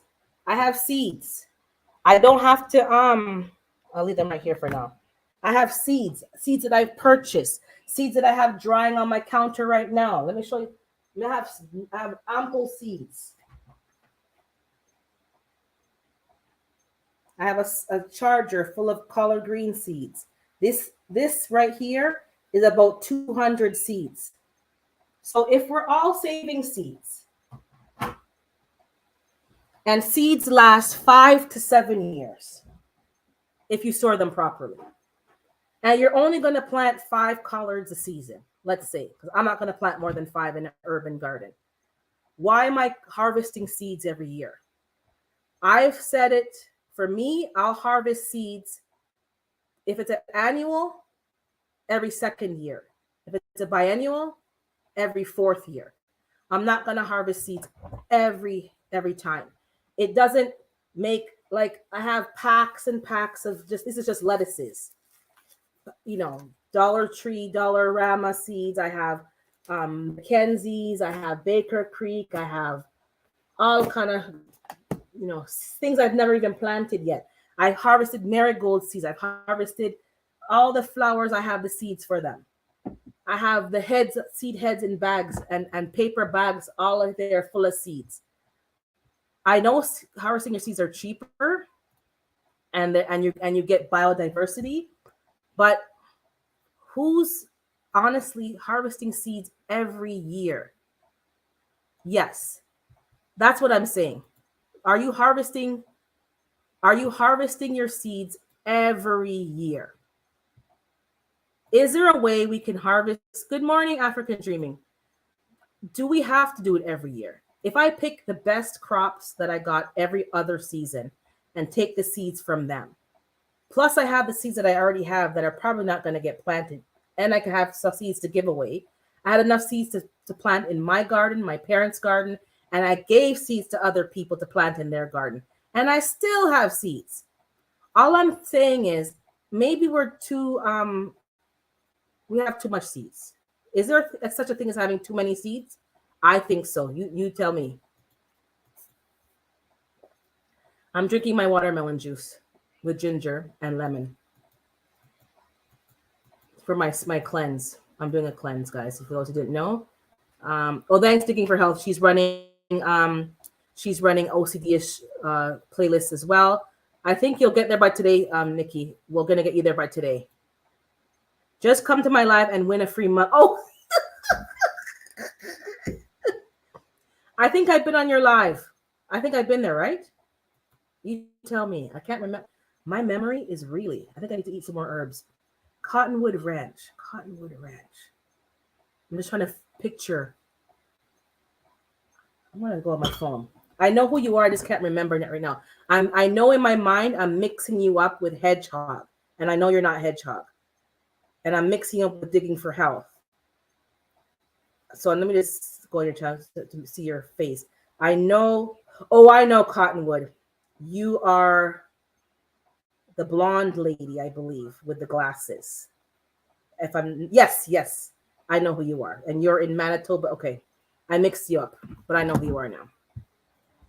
So you're in Canada, so then it won't be so bad because I know the Americans don't want to ship the mugs to me.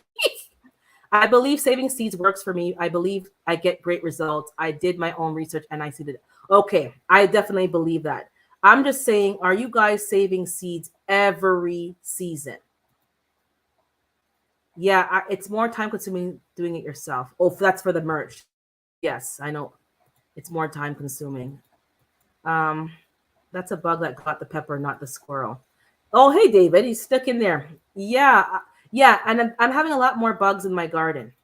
I've seen that, but I'm trying to take a more permaculture process. Like I'm watching Planter, I'm watching Dan, and you cannot control everything. I can't be walking around spraying everything, even if it's natural. Who wants to? It's not feasible. You can't maintain that level of involvement. Maybe it's just me and life happens and you have other things going on. You have to make the system that you've created work for itself and balance itself out, is what I'm trying to say. And in that balance, I've decided I'm going to harvest seeds. I'm not harvesting them every year. If I see I had a really good crop of Swiss chard, I might put that in the garage for the winter and let that seed. So I did seed Swiss chard last winter, and this spring it went to seed. So I harvested those seeds because it's every other year. I'm going to plant those seeds. I planted them now, and I planted them twice, and none of them have germinated yet. So is it the seeds? I'm not too sure.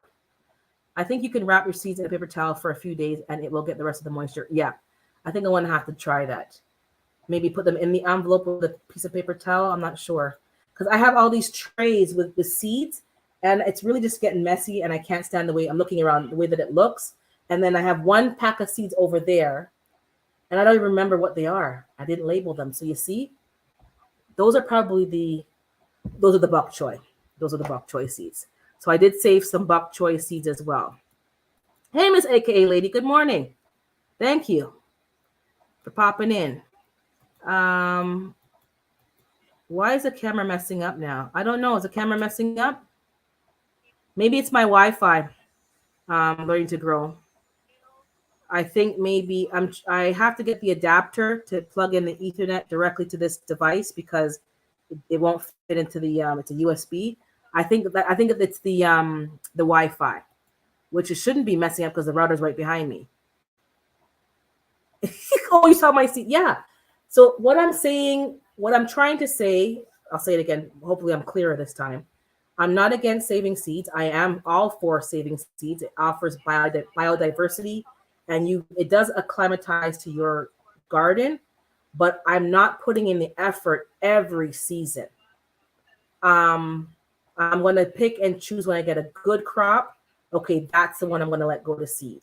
And I'm not going to be doing it as again, like how many lettuce seeds do I need? I harvested lettuce seeds for 2 seasons. I have enough lettuce seeds to last me for at least 4 to 5 years.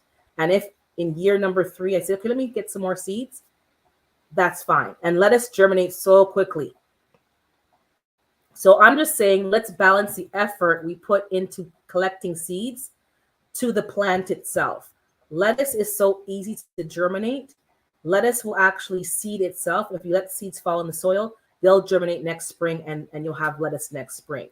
So since it's so easy to grow, why are we putting so much effort, let's say, in lettuce? We know beets are biennial.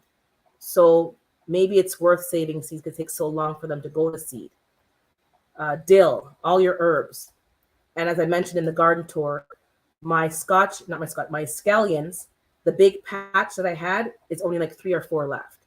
I used to let one seed head go to seed and fall down. And I think I stopped doing that because I didn't want it to blow all over the lawn. But now my patch has gone down. So I had to I took 2 seed heads of the scallions from my parents' garden and I sprinkled them down there. I haven't seen anything yet. What I'm going to probably do is go back, get another seed head if it's still there. Oh, it's my green screen that's messed up. Okay, maybe there was oh, you know why? I think I was showing you something and you couldn't see it. That's why. Because if I have a green screen and I show you something, you're not going to see it. I have to get the right angle for you to see it. That's what it is. If that's what you mean, it's the green screen. I could take it off, but for me to find the button now, it's like that. So that's all I'm saying. So I'm going to match the effort to the plant and see if it's worth it. Let's see what Cottonwood is saying. I'm trying to harvest as much as I can because a seed pack costs me $3 and it costs so much to start the garden. Oh, $3. Do you have a Cottonwood? Do you guys not have Dollar Tree and Dollarama over there? Because some of my seeds that I have right here, it's like my black seeded Simpson, Butter Crunch lettuce, iceberg. I don't even like iceberg, but I bought it anyways. Paris Island. All of these is like 3 for $1, 4 for $1.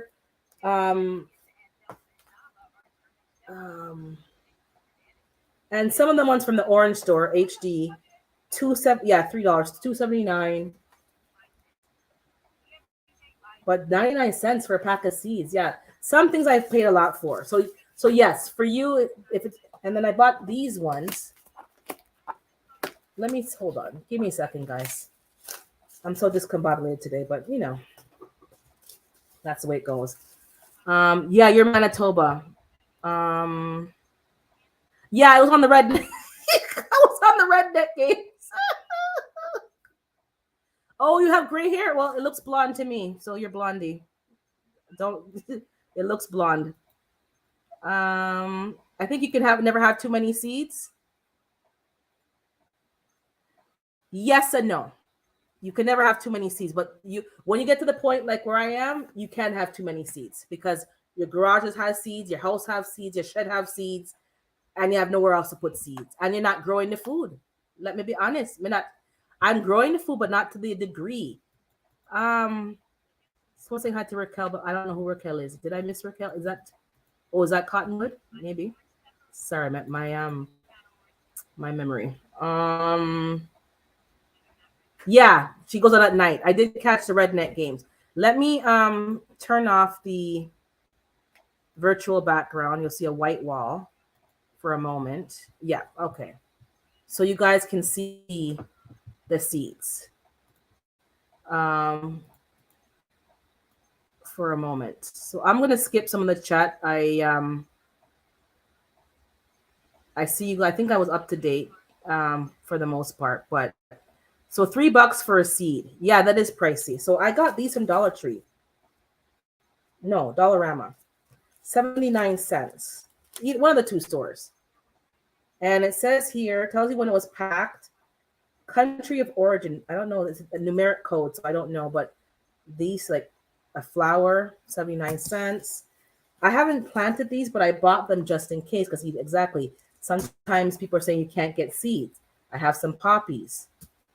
I like flowers, but I haven't put a lot of effort in flowers, but I will because it's very important for permaculture to attract pollinators. And I have one of it. When it's in a bag, it means the pack is open. So I have some flowers. Dollar store is great for seeds. Great. I have marigold. I bought marigold seeds, but marigold, once they flower, you will never buy marigold seeds again. It's so easy to harvest the seeds. So black seeded Simpson, that is a dollar store lettuce. It grows so easily. Goes to seed. If you like butter crunch, these I have 3 packs in this bag of the same lettuce. 79 cents. And I'm sure I bought them for 3 for $1. So I have 3 packs of lettuce seeds. 2 are not been open. I'm not going to be harvesting butter crunch lettuce seeds. I'm not. And I know it can climatize, I know, but lettuce is just so easy to grow. It's not worth the effort. Grand Rapids lettuce, 99 cents for the pack. But again, it was most likely 3 for $1. And this is Dollarama, Canadian dollar store. The other ones are probably Dollar Tree. Yeah. Iceberg lettuce. I don't hate it, but I don't love it. But I bought it because you're right. Seeds are very important. This is also the Mackenzie brand, romaine lettuce. These are $2.09. And the Rouge Diver lettuce. So these packs are not even half empty. And this is my 3rd season. So that's why I'm saying what I'm saying. Should I not waste. I'm not saying like it's a waste, but should I every year save seeds? Then I could never find golden beets in Canada. Well, I couldn't find them in my area. So I purchased them from Baker Creek. I got some golden beets, which is what you saw me harvest. Oh my God, the harvest is outside. I got to bring them in. But now HD store has golden beets and it was $3 for a pack. So it wasn't cheap, but I am going to let my beets go to seed this year. I tried last year, but I messed it up. Dollarama corn or Dollar Tree corn, golden bantam. That's the corn you saw outside in the grow bag. That's giving me corn, 79 cents. But again, I probably got 3 for $1, and I have 2 in this pack, in this bag. I put the same things together. So one is Dollar Tree, and this is probably Dollarama. Same corn, golden bantam, and I have them here. And you know, corn, it's easy to harvest corn seeds. So all I'm saying is, are you guys putting forth the effort based on the plant? And I think you guys agree. You said yes, depending on the plant. Things that are hard to grow, you are going to make sure you have the seeds to grow them yourself. And seeds aren't cheap, but sometimes people like stores will give you packs of seeds if they've been like trampled on or they're like almost like they're unsellable. I've asked them and the cashier goes, I just take them because they're gonna put them in the garbage anyways.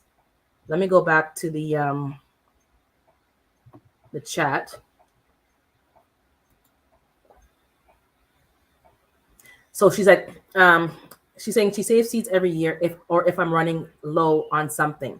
If I have a bunch of seeds that I know are viable, then I don't exactly. You don't worry so much about saving more. Leave space for more growing.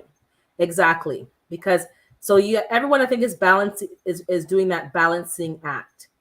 If you need more seeds, you will see.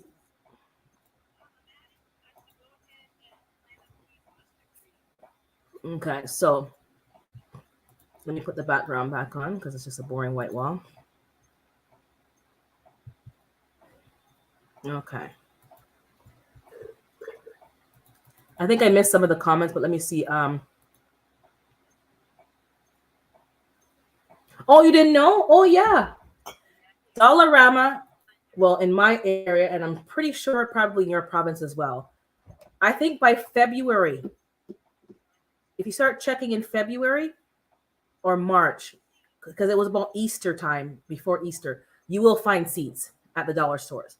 And at that point, usually it's a pack of 3 for $1 or $1.25 because it's gone up. And I buy my seeds from there. Then when you go back later in the season, they might be like 4 for $1, like because they want to get rid of them. But go early so you can get the best selection of what you want, because certain beans and lettuces and stuff, those are gone because everyone lettuce, tomatoes. I got some tomato seeds from Dollarama. Beans, corn, things, even pumpkin. You can get pumpkin and squashes. So let me go. I think I missed so much of the chat is jumping. I have spider mites as well, but it's not a problem. Come and go. Oh, it comes and goes.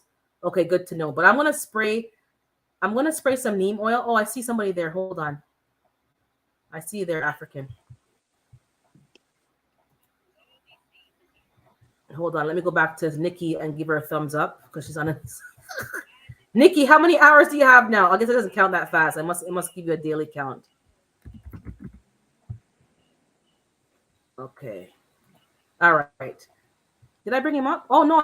Yeah, he's there. Are you there, African? Hey, what's up? Your screen is black, so all I see is I can't tell you're there. Okay, yeah, there. I can see your emoji now. That's better. Okay. How you doing? Yeah, I'm doing good. How you doing, sister? I'm doing good today, man. Nice day. Great day today. Good. Hey, you ever thought about maybe selling or bartering some of them seeds you got? Because you got a whole lot of seeds, sister. Yes, that was discussed in the prepping community. Yeah, it's a good bartering and it's good for trading. So that's definitely an option. But I was thinking this morning on my drive to get my coffee, because I treated myself to an outside coffee, not my homemade coffee. Oh, and nice. I was thinking, because somebody did a video. Sorry, having a sip. Somebody did a video about people in your neighbors, basically, helping themselves to your garden crops. So I'm thinking, I've given people seeds. I've given people seed starts. And when you ask them how the plant's doing, it's dead. Some people just don't want to do the work. They want to just take from your harvest. That's the long and short of it. I was like, wow, these people are really just like, they don't want to do it. So maybe they don't have a green thumb. Or they don't want to put in the effort. They don't want to, they don't want to put forth the effort. So I can use it to trade with people who are like-minded, like say, okay, I'll trade my lettuce for your rhubarb, or I'll trade whatever to whatever. So that might work, but how far, like I was thinking about that this morning, like something along those lines, how far will that get me? Because I can give somebody everything they need to start their own garden, to swap and trade, but are they going to do it? Or are they just going to come circle back to my garden and help themselves? Right. I was, that came to my mind this morning because I'm thinking, like you would love the seeds. I know you would appreciate them because you grow food, and other people in this live. I'm like, yeah. If I send somebody seeds right now, they'll be like, oh, well, thank you.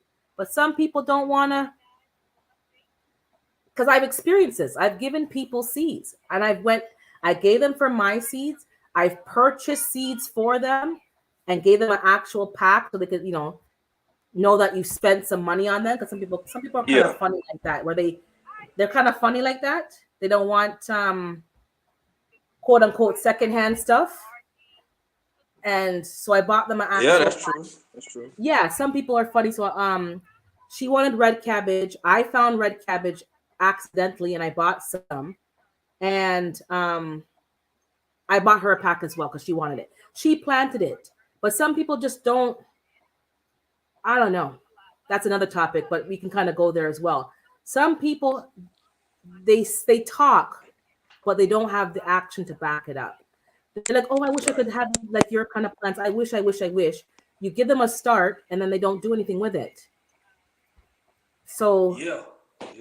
I think it's because some people, it sounds good until you start doing it. The actions always speak louder than words. And it's like some people see other people go skydiving, and then they get in the plane and they at the door, and it's time to jump, and they like, nah, son, I don't think this is a good idea no more. It's the same thing with gardening, the same thing with raising animals, it's the same thing with everybody else. The only unfortunate side is it's on your dime because they using your product that you gave them in goodwill. So they kind of experimenting with something that you could have blessed somebody else with, so to speak.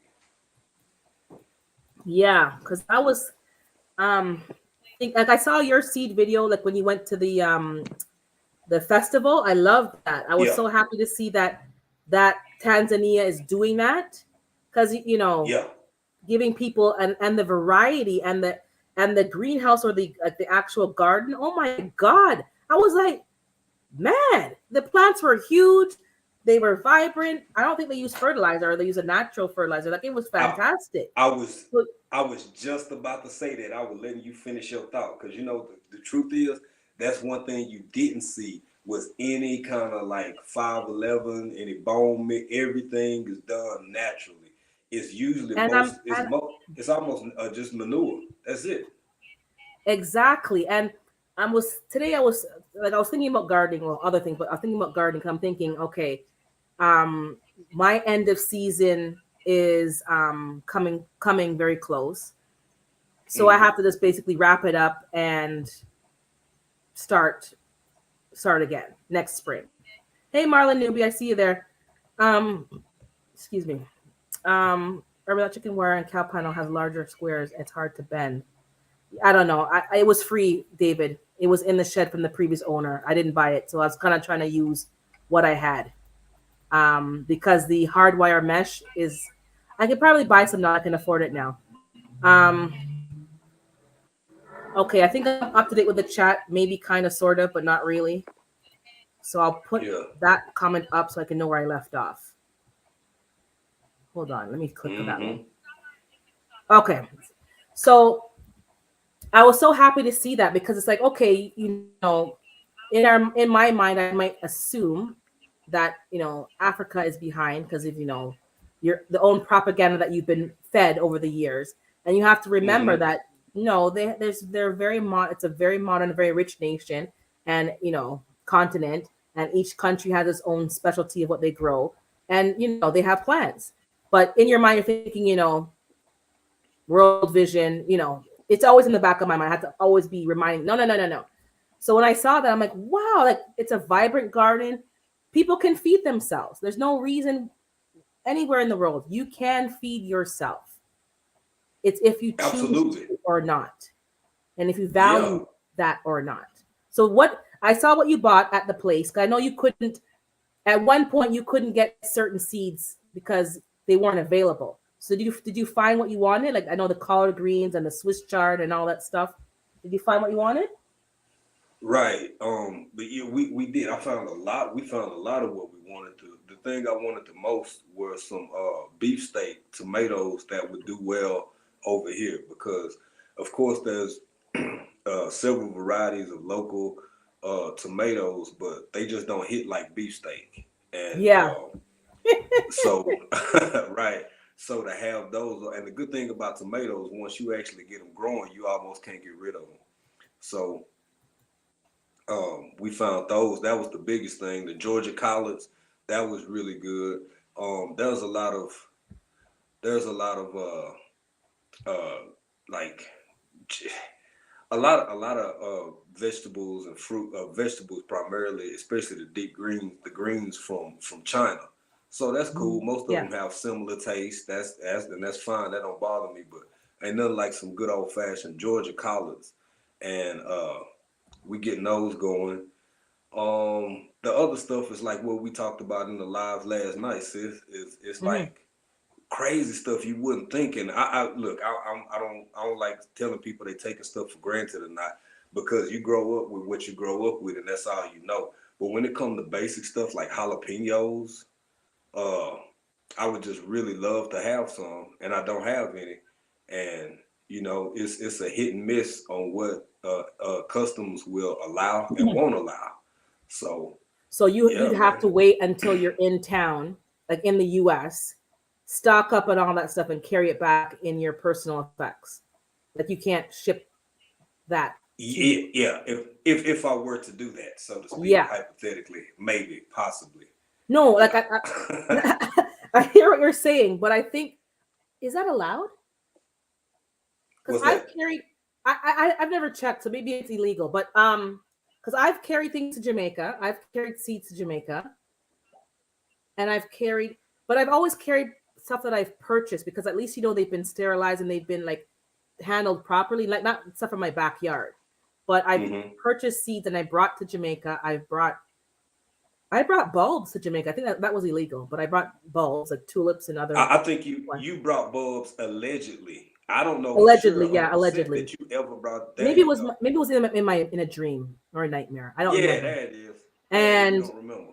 Yeah, so, but yeah, I would find out the rules, because sometimes you'd be surprised. Some things are, and Of course, you move of accordingly. course. But yeah. Well, yeah, it's because of the industry, the markets, because people, every country is different, and every country already has pre-existing trade agreements. So you as a citizen, if it's under the purposes of you having it for private consumption, that may be okay. Yeah, and it's not used for commercial. Exactly. If you're not selling it, so that's why for me, I haven't had an issue because they've allowed me. It's only for personal use for your little garden. And I know you're not supposed to carry plants back, but people have brought me plants from Jamaica in their hands. Oh, of course. And like really? Well, and then that's the part that ties over into the ecosystem, the ecology of it, because you may be inadvertently bringing an invasive species, you don't know about it, and then the next thing you got whatever plant this is just taking over, from Toronto to Syria. And that's what we have to be mindful of. Let me see what I'm thinking about. I put a vegetable garden seed. Yeah, Digging for Health is just saying she put together a seed kit for her neighbors, for kids, for anyone who wanted one to try gardening, and only a quarter of the homes even wanted to try. So she's just saying that basically, like people don't want to put forth the effort, but they don't mind holding their two hands out and taking your harvest when you are offering or stealing it, but they don't want to try. And some people are afraid to try, and Nikki said some people just want to steal other people's food. And I do know, I saw your comment, Cottonwood. Yeah, I just couldn't remember your name. I probably didn't retain. My memory's not the best anymore. It's just like you work from home, you're not around people, and you kind of get dull, like mentally kind of dull. I'm not even joking. And then I did have the Corunda, and that just, the brain fog was real. It was real. Let me see here. Gardening is real work, and most people don't really want to work. Yeah, exactly. So I was thinking this morning because we were talking yesterday on your live about like the whole thing, meat and all the different stuff. But I was just thinking in general because somebody I watched their video again, and somebody came into their garden and helped themselves to stuff. And we've known many people on this platform who have said that people just come and help themselves to their crops. They've actually stolen them, or they just come and ask and want you to always give, or whatever the circumstance, they're just taking your food. And I'm Right. thinking, even in Jamaica, it's the same thing. You'll have fruit trees and you're watching the sour sap or the whatever, and you're gonna pick it maybe in 2 more days. You're like, okay, it's gonna be ripe in 2 days. And when you go to pick it, it's gone. And it's not like Yeah. it's a huge property. Like you have to come in and walk in about 10 minutes to get to the tree. So somebody's Yeah. walked in at night and took your fruit, and they have the same opportunity and the same property as you have, but they want to take your food. They don't want to grow their own. Right. Right. And if you give them a It- tree to it's- plant, they're not yeah. going to plant it.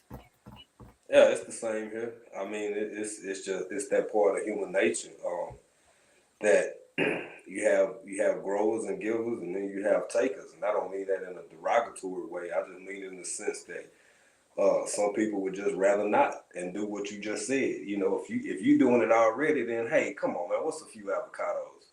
What's a few sour sop? What's a jackfruit? Just let me have that jackfruit. You got plenty. But I don't think they look at it from the perspective of the time and effort you put into it. You know, spraying neem oil or spraying pesticides if you got them. Whatever you Yep. have to do, investing your time and labor into growing this product. And because I'm all about sharing, it's cool, it sounds good, but when you have people who just want to take and take and take, and even over here, people have, if you have even a Shamba Kidogo, like if you have a small farm, people usually have like a watchman or some form of security that will have like a small servants quarters, and they just stay with the property 24 hours a day. They rotate out people. You may pay them 30, 40,000 to shilling a week or whatever you agree to, and they just kind of keep an eye on the property because random people would just come by. They'll take your viazi, they'll take your ho-ho, they'll take your uga, everything because they can. So Exactly. And because somebody here, I'm going to actually probably do an interview with her because I know her from when she was a child. Now she's grown, has her own family, and she has a charity, or maybe not charity, it's the wrong word, not for profit. And she's working in a community in Toronto, a lower income community called we call it Tandridge. So it's in a town called Rexdale, and a lot of low income housing. So she has a gardening project there. So she has a community garden, and she's getting sponsorships and partnerships with the police department, the fire department, some local churches, even the government, to have like an in-ground bed, raised beds, seedlings, like a whole thing to grow food. And she was cussing. Her mom was telling me that she was cussing this because I haven't seen her in a while. And the same problem, no matter where you go in the world, they sit there and they watch you work like a dog. And when it's time for harvest, who get to harvest first? Not you. She goes there sometimes and things are gone. Watermelon's gone. Things that she was waiting to really, harvest. And then she was going to cut it into pieces to give people a piece to taste it. And then they could keep the seeds from their own piece to start like paying it forward so that, okay, we have a community garden, but then you have your own personal garden. Oh no, them come take the whole watermelon, gone with it. And no consideration. And I'm laughing. I'm not laughing at her. I'm laughing because I've been there. I spent years non-for-profit volunteering, working. And you have to understand there's a psychology to this. And they don't want to put forth the effort. They don't want to leave the low income housing. They don't want to come off the system. Like there's a whole bunch going on besides your non-for-profit. And they will wear you out and suck you dry. And people may say, oh, no, I've lived it. I know. They will suck you dry. And when you're on the floor, they're dehydrated and have nothing left to move on. They go on to the next one, to the next non-for-profit to go and stand there and beg and take donations. This is what they do. you know, with regards to especially like the taking food from people that's not yours, and by food I mean things that you grow. I mean stuff from your farm or from your shamba or out of your yard or whatever. Mm-hmm. It's overall it's really minimal here, even though you do have a decent level of poverty. But here's the thing, it's different in this sense because yes, some people will take, but it's usually somebody who's just kind of a crappy person who could afford it anyway, but Mm-hmm. they would take from you to get additional profit.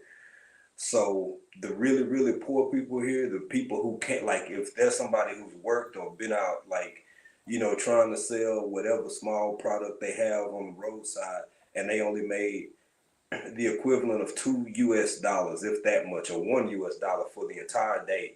They know people within the village that will, if nothing else, give them a couple of carrots, maybe some cucumber or something to make a soup or a stew, right? Mm-hmm. So this is because it's really communal here. Whereas in the West, if you're talking about the U.S. or if you're talking about Canada or places, UK, I mean, anywhere that has a social safety net, I Right. see a lot more of what you're talking about as far as, well, I go take from here and then I go over there and take from there. And Mm-hmm. if you 4 or 5 generations in with a dependency totally or a codependency on social safety nets, and I'm not picking on my people, I'm talking about all races and ethnicities. If you third, fourth generation welfare, and look, we all been through hard times or whatever. This is not to be dismissive or not understanding people plight. I'm just saying, like you said, the psychology of it, how you build a dependency, and uh, you just kind of you get that way over You time. you Because you hit the I've you done hit the it nail too. on the head. Exactly. There, you're talking about a system, well, not the system, of 5 generations of people who basically they have this safety net. And that is Right. exactly the mentality. So I went in and she's now going in trying to basically treat them as this is an interim stop for you. Like, especially when you're new Hmm. immigrants, you come here, you kind of start in these areas until you can Yeah. do better for yourself. And then you move on and up to a more established lifestyle, let's say. But Hmm. the government, she's finding it with her, in her situation as a non-for-profit president, the government is treating them like they're going to stay there forever. And she's fighting with the institution of like, no, this is not a permanent situation to keep people in this poverty mindset.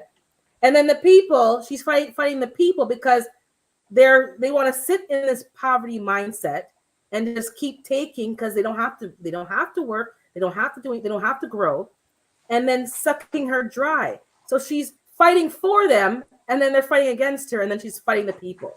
And I'm sitting there and I'm hearing it laughing Yeah. because I'm not laughing at her, but I'm saying I you have know. I to. know. There's a psychology to this, and if you're not built for it, they'll destroy you. So I It said is. Yeah. they'll destroy you, and you're sitting there thinking you're doing all this good, and then you get like, I'm done, I finished, I'm not helping these people. But that's what happens because you Hmm. get burnt out. So she's growing food. So I said to her, when I called her because I wanted to congratulate her because she is doing a good work and she's getting government funding, and she had to fight for that piece of land. The piece of land is a piece of crappy, they weren't using it African. They're dumping Yeah. tires and all kind of they, and then the city didn't want to give her the piece to use. And we're fighting with her. You're not Yes. using it. It was a Yeah. garbage dump, and I'm cleaning it up and making it useful. And you're fight. So she fought with that for, and she finally got it going. And I said Well, to her, go ahead. Sorry, go ahead. it's like you said, it's a psychology and it's also a sociology associated with it as Mm-hmm. well. Because whereas her intentions are the best, and this under its original purposes back when FDR first implemented. I'll just stick with the U.S. First Mm-hmm. implemented Social Security and all of these other forms of social safety nets because depression, whatever.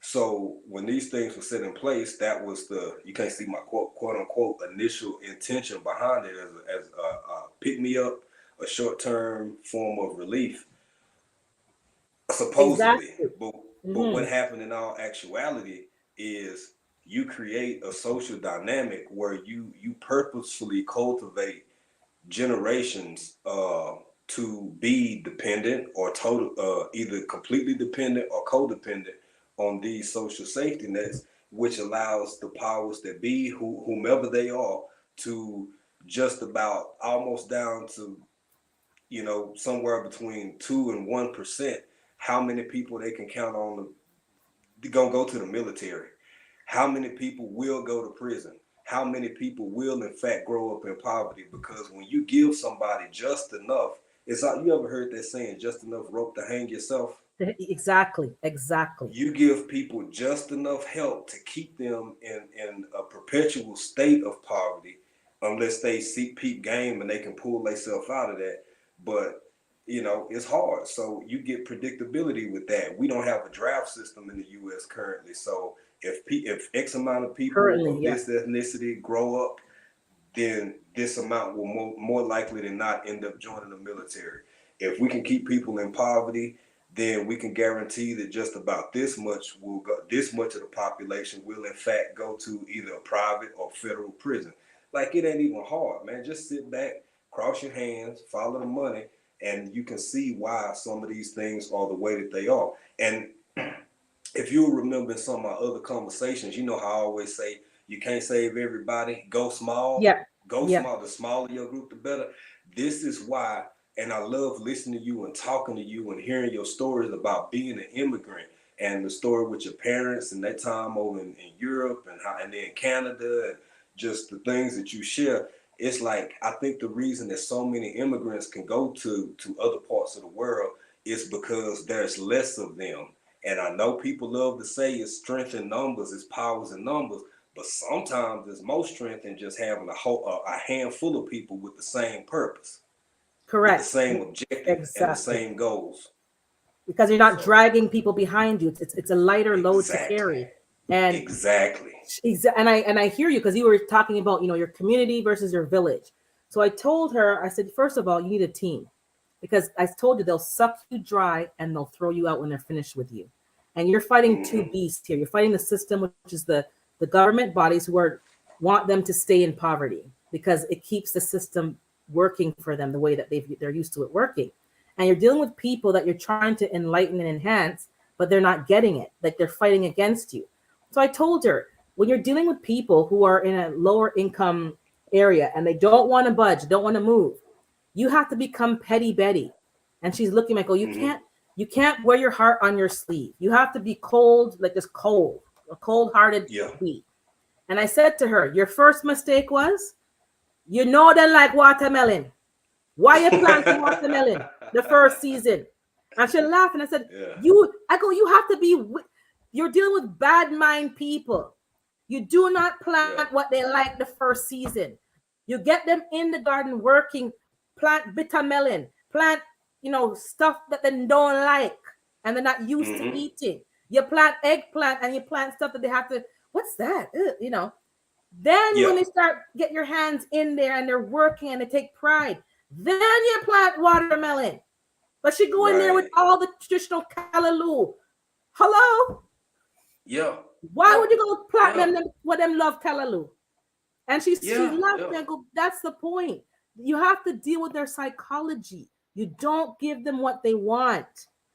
You give them something different and let them be a bit uncomfortable, because they have no problem going and harvesting. They want, breakfast. They go to the garden and chop what they want in their own time when she's not looking.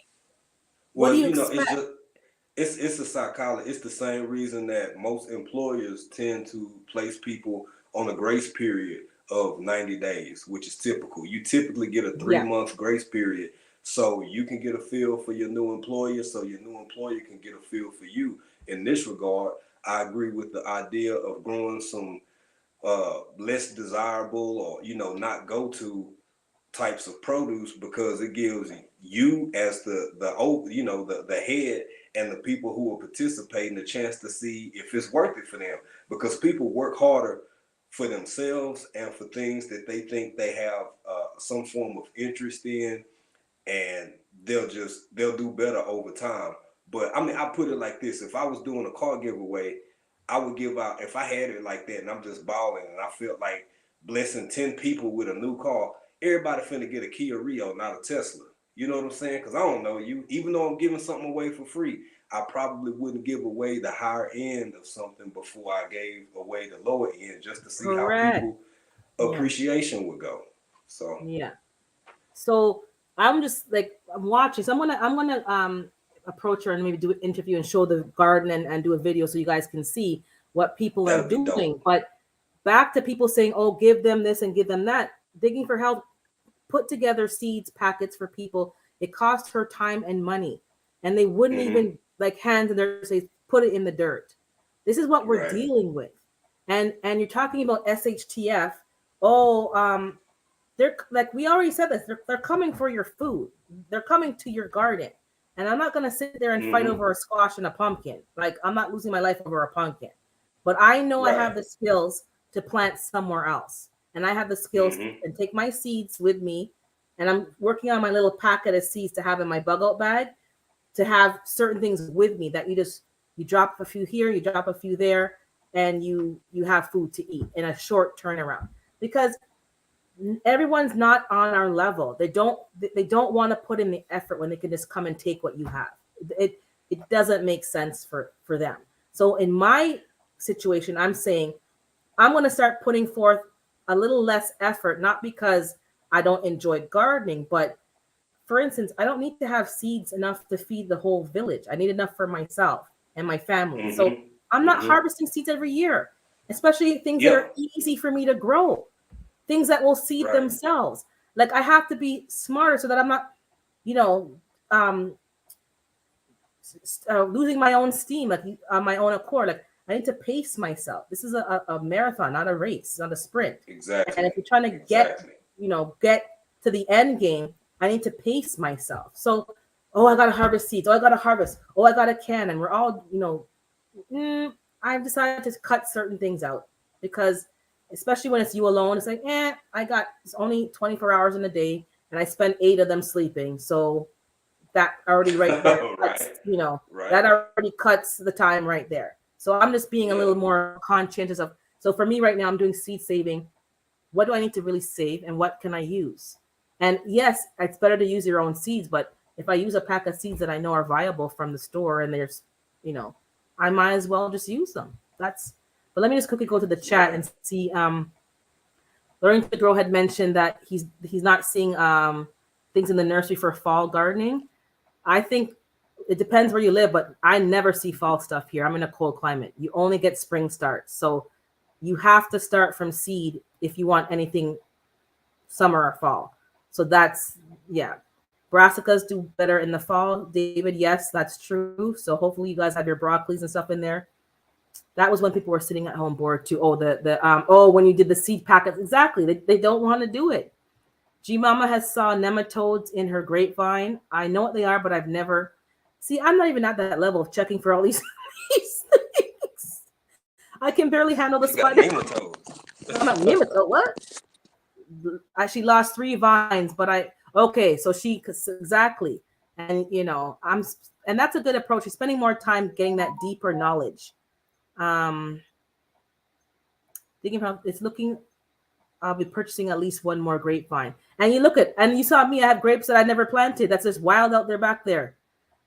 People already know not to come take my crops. My boy Alachi Cane Corso ain't playing. That must be his dog. But yeah, people are taking food. We've seen people they did videos. I can say the channels, but I'm not going to. But they're taking people's food. Oh, cow and rabbit manure. Get rid of nematodes. Okay, that's good to know, David. I didn't know that. And this is the point. We're not getting good manure over here. You're buying it from the store. That's why I want to get chickens and quail and rabbits and neem cake. Okay, go ahead, Al. Go ahead. I'm just reading the chat. Go ahead. No, it's fine. I was just gonna say, you know, when I mean, with limited technology, somehow people still pull it off over here, and I've learned so much from my friends who are farmers, from just dealing with people, because you know that we have places we actually share land with people, and we all kind of invest and grow. Your boy got a couple of things going over here. You know, this Africa, baby. You ain't no just 1 9 to 5, man. Everybody I know is doing several things to, you know, stay afloat and be prosperous or whatever. But it's real basic. It's like, okay, there goes some goats over there. There goes some cows. Let's use this manure. And you got chickens. Okay, when you clean up the pen, I call it a chicken pen, chicken coop. Clean up that space, that area. There go your manure, and that's like all people use. That's all people use. But pesticides are getting more prominent here. I will say that. I've seen an increase, which is like, damn, why? You know, and I really don't have an answer for it, but I think it's more of a disadvantage of modernization, because more people are starting to take their hectares or acres or whatever you want to call it, trying to go bigger and bigger so they can grow more, so they can have more for consumption and more to sell. So people starting to, it's unfortunate, but it is what it is, man. Just hell, wash it and eat it unless you grow it yourself.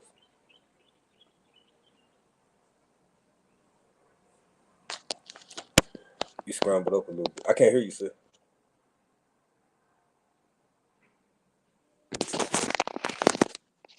Did you mute yourself?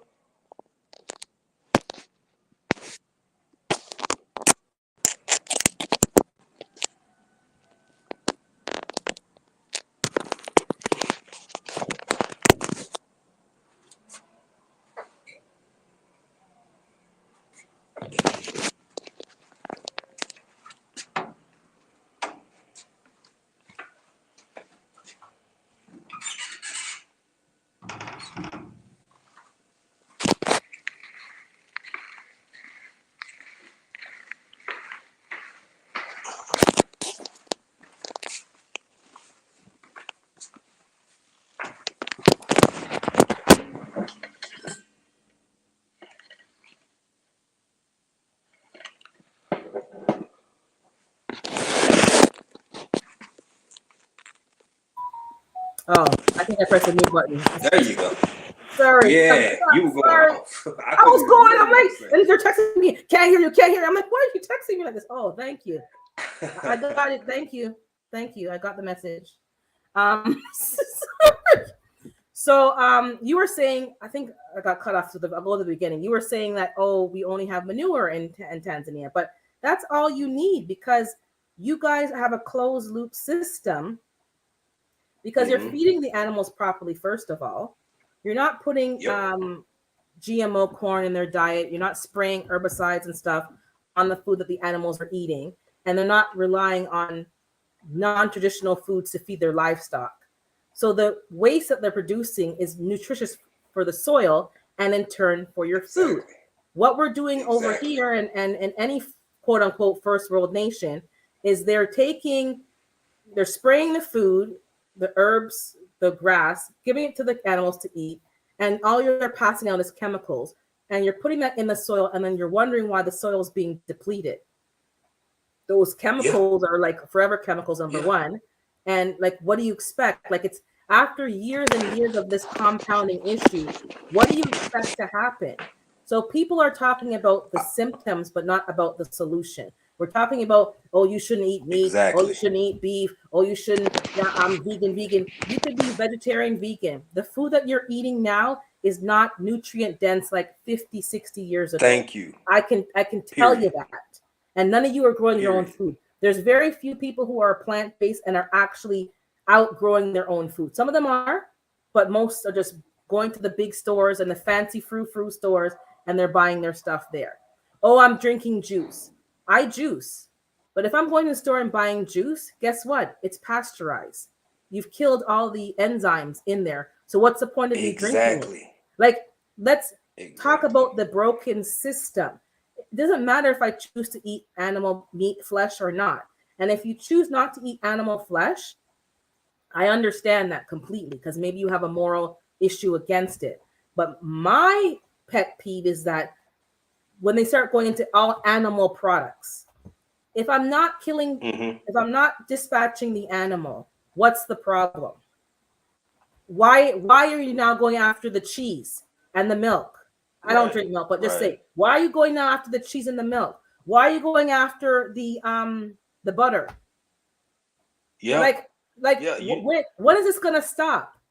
I'm not dispatching the animal. The animal's living its full, complete life. What is wrong now with butter and cheese? If I choose to eat Exactly. it, why can't I have honey? Why, like, hey, GT, why am I like all of these other things?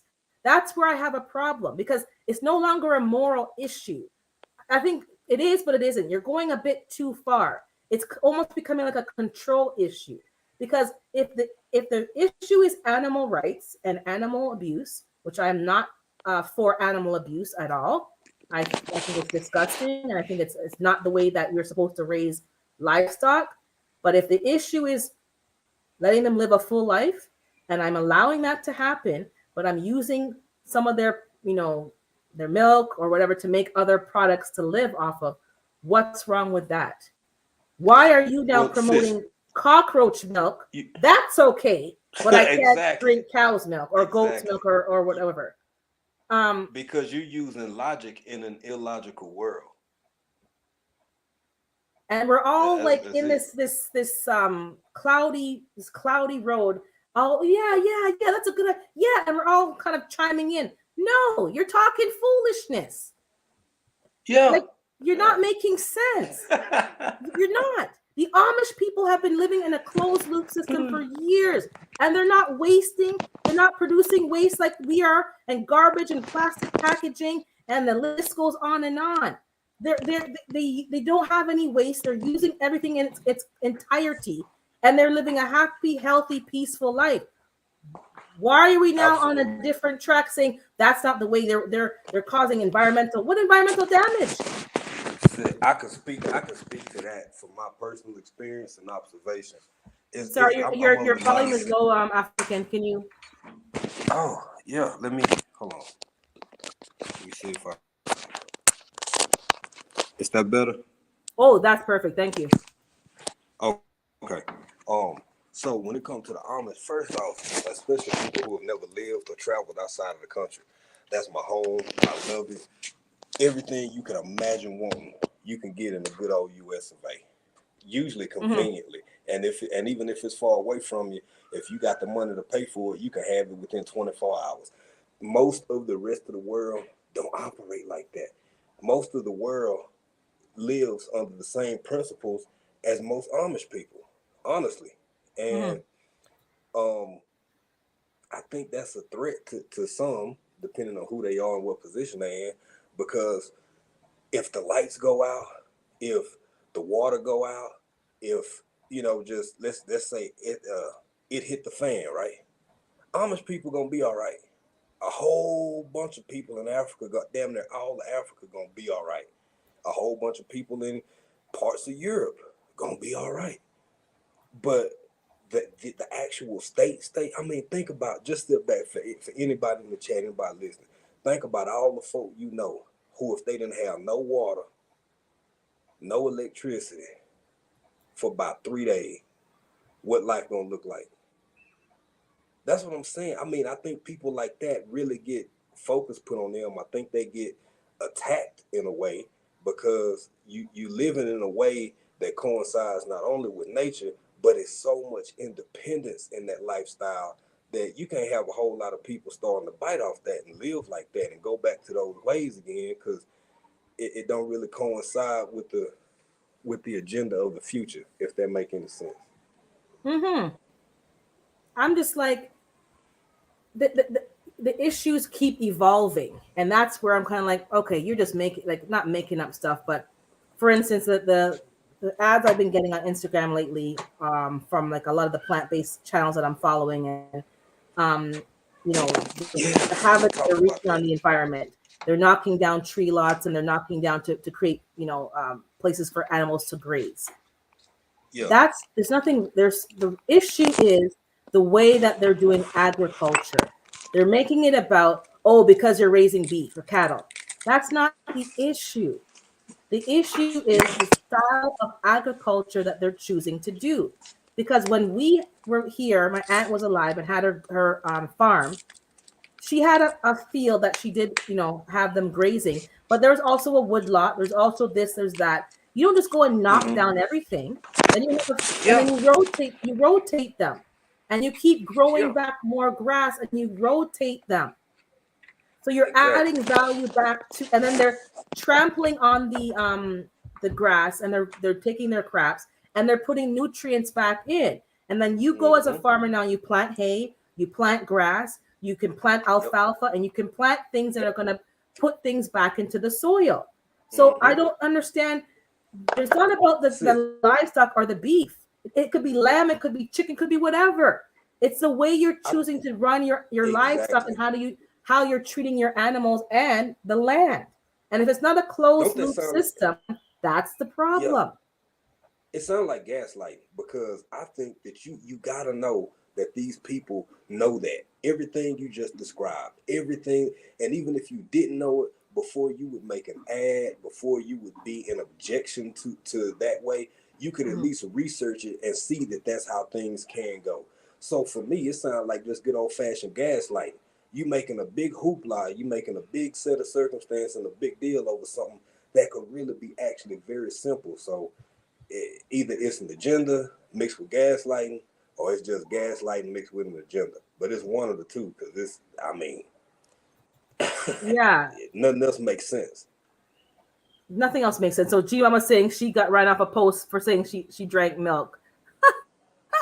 Now I don't drink That's milk crazy. because it doesn't agree with my system. But you can't you can't tell me that it's okay for me to smoke cigarettes or whatever I'm smoking, Mm-hmm. ruin my lungs, Mm-hmm. ruin the environment with all the off gassing, but milk is worse than smoking. Mm-hmm.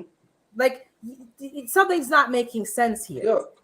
Like Yeah. you're no, so I can smoke, I can do recreational stuff, and I can ruin my health Yeah. and my body, but just Right. don't drink milk and don't eat the flesh. Then we're okay. I'm looking at people like something. Like, is this a Hey. cult?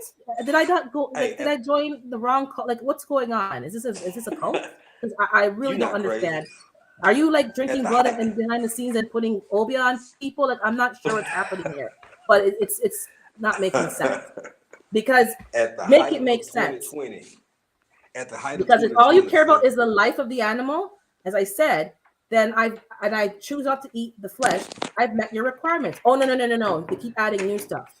Now beyond this and beyond that, and they're going on and on. I'm thinking, this is cultish.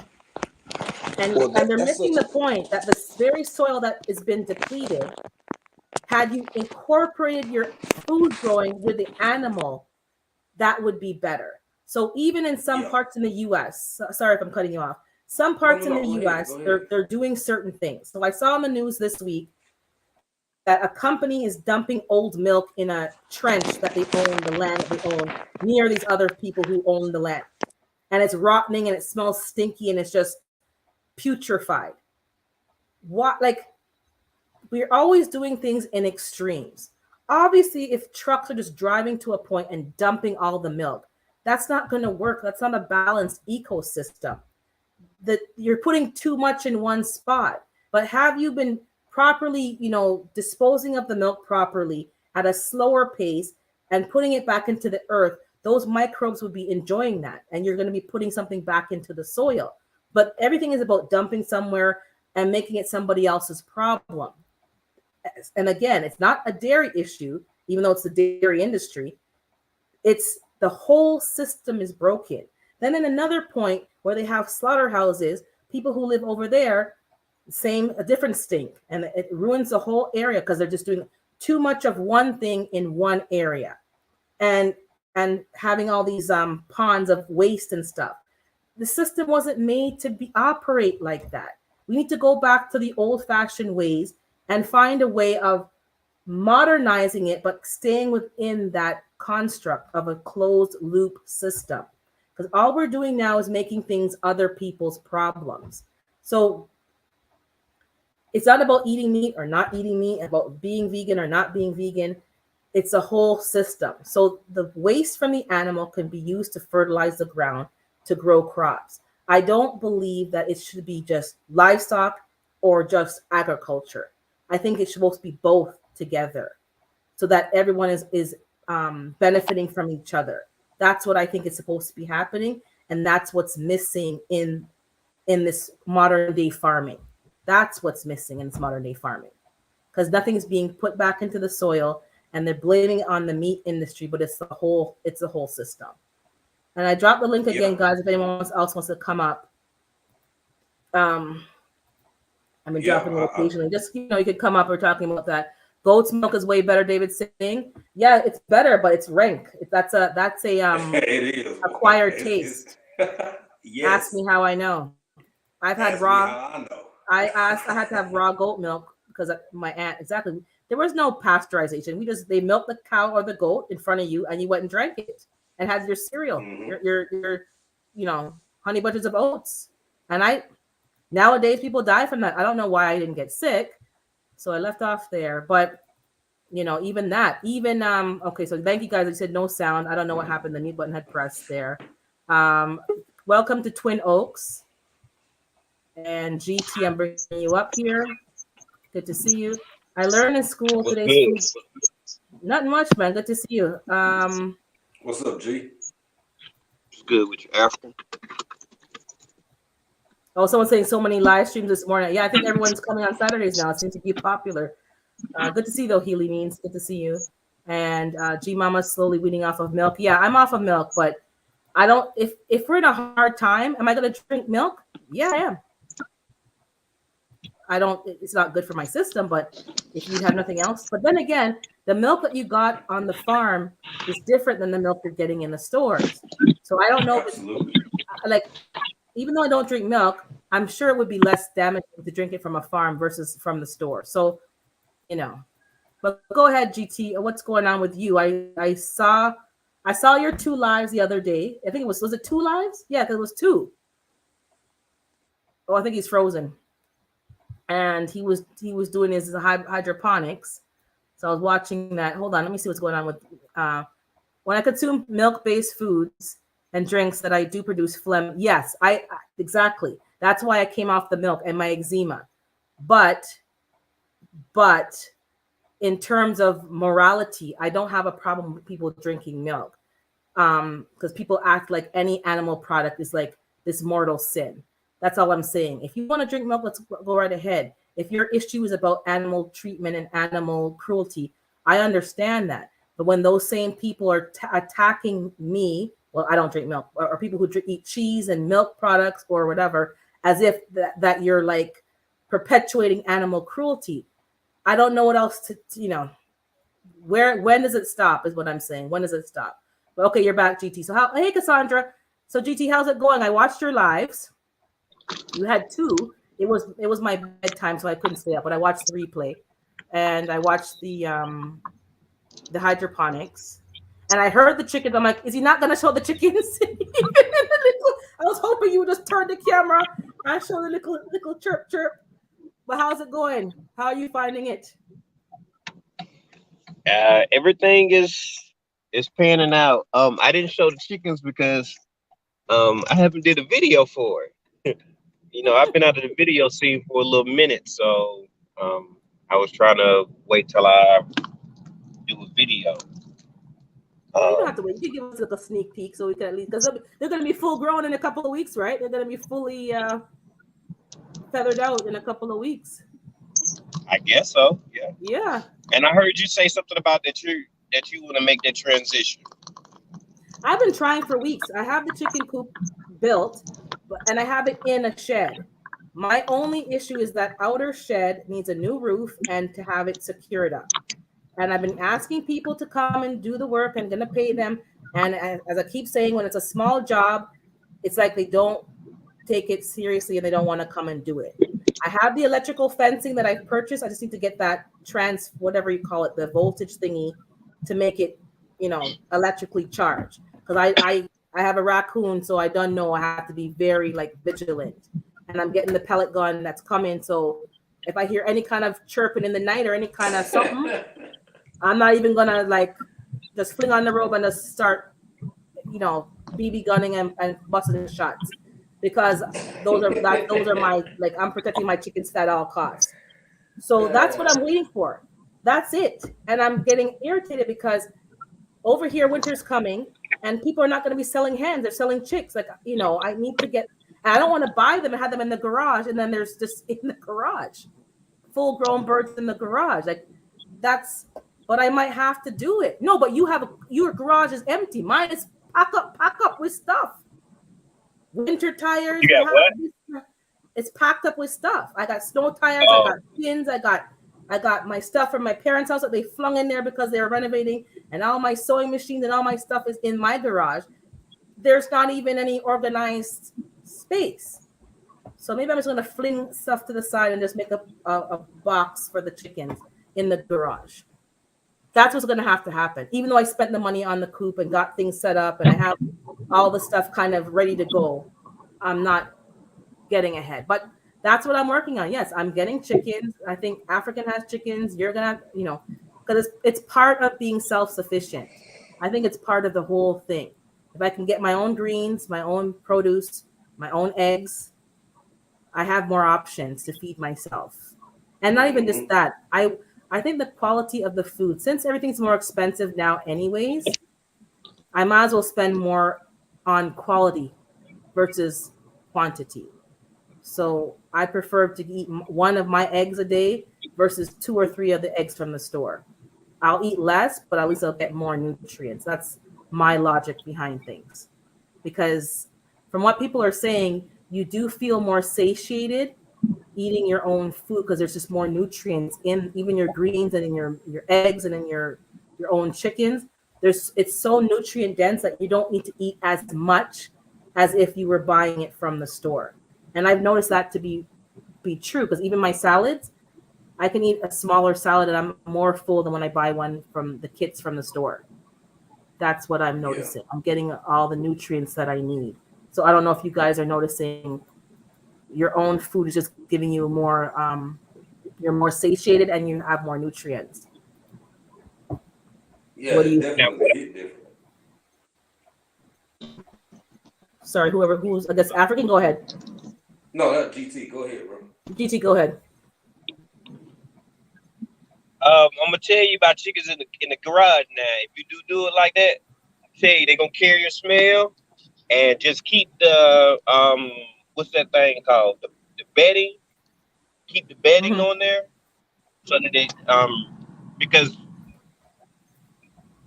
chickens aren't the brightest creatures in the world, and they do stuff like they knock over the water and then come to the cage because they done stepped all in it, and then they're not the smartest animals. They knock over their food, and then it's all over the ground and eat it off the ground, and then some of them they just kick it around. It's weird. It's really weird. GT, man, I'll make a recommendation real quick, bro. Hold on a second. Okay. Somebody say something? Yeah, he said he's going to give you a recommendation, and I'm listening to. Go ahead, African. Oh, I was gonna say, it's just, I don't get a grown folk business, but I cook for you, so it's just my recommendation. I don't know what size feeders you have or what the diameter on your cage is, but I would say, I'm assuming it's a small chick feeder. Man, get you a piece of string or a piece of wire and connect it to the top. Keep it about 2 inches off the ground. Now, some of them might stand up on it, but it'll keep them, because it just help cut down on disease and keep them from getting so sick as fast. I'm sure you already had them vaccinated. I don't know if you're on the first round of vaccination or the second round of vaccination, but elevate the water and elevate the food. They tend to kind of stand up on it or hang off of it because chicks like jumping up on stuff. But it'll keep them from getting from just getting so sick, messy. because chickens are so messy and it's better for their health.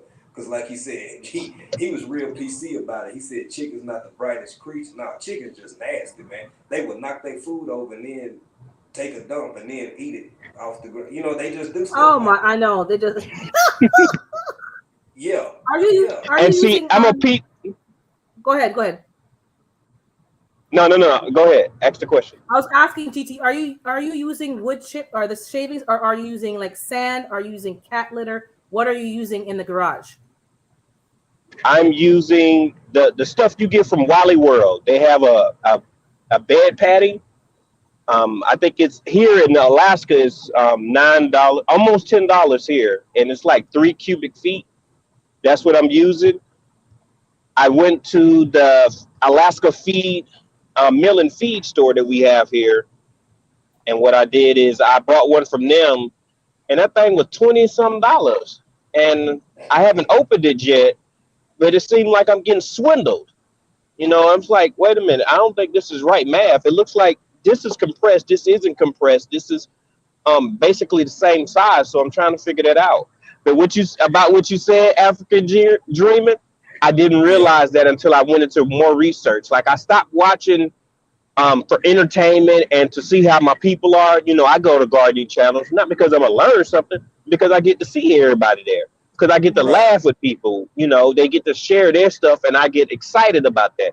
So I had to Yeah. slow down on that, and I went ham on what you was talking about, and the water issue got handled better.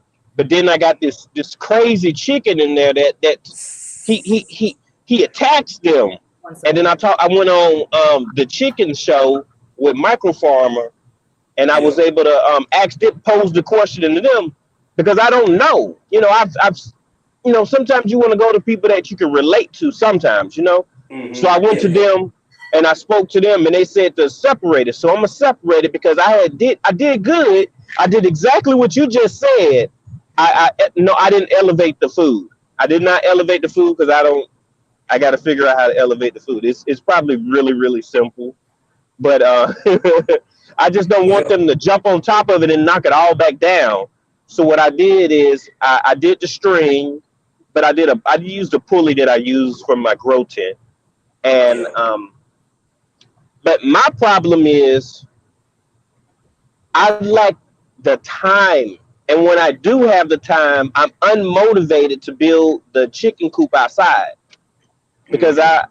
I don't want them in my garage because it's going to get cold and I they can survive out there. I've watched so many videos.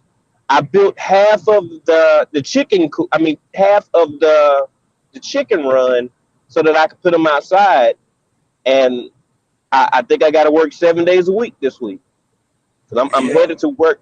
I'm headed to work today, and I don't get off till I do 15 hours. So I'm gonna do this 15 hours, and then I go in for a few hours tomorrow. But I'm not a builder either. You know, I don't build stuff. Right. You know, I build relationships. Yeah. I hear you, bro. I got another question for you.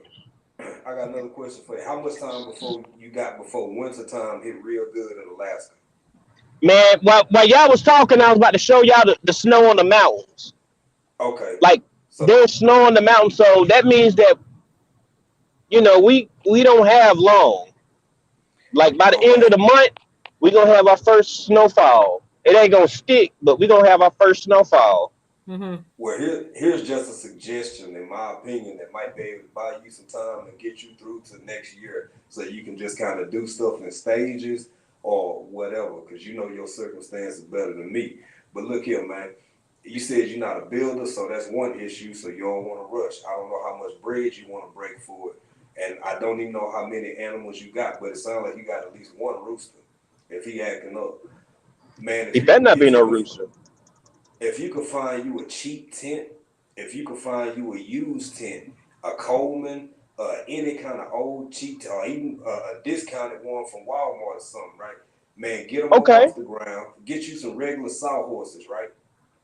Get you some regular sawhorses, just so they can be elevated. Put some wood up under it. Set that tent up off the ground. Modify it, because that's a whole lot easier than building it from scratch. You can add layers to the top of it as long as you reinforce the integrity of it from the inside. You know, slap a little 2x4 or something on the inside, right in the middle, or you know, if you got time to do a small build, just a few pieces of wood or whatever you got that can enforce the integrity of it so it won't cave in between the snow and the weight of whatever other protective covering you may have to add to it. And let that get you through the winter, bro, because you can always slap a heater inside of it for them. You can always modify it so they can have some form of ventilation. And then you don't have to rush, and you ain't got to lose your flock, and it'll get you through the winter. That's just my opinion. That's a good. I'm just gonna cut in for a second just to read the tips that are in the chat for GT and myself. So David Corey saying the chickens can last in the garage if you build a 4x4 pen and put hay in it. And then he said also put apple cider vinegar in the water. For better health for the chickens. I think it helps with the antibiotics, and it's cheap. So always put apple cider vinegar in the water. I did learn that. And he said Tractor Supply has a cube of shreddings. Now in the garage, I know you mentioned odor. Somebody recommended stall something for horses, something for stalls. It's at Tractor Supply. And it's like keeps the stall dry and it keeps the odors down. And it's used for horses.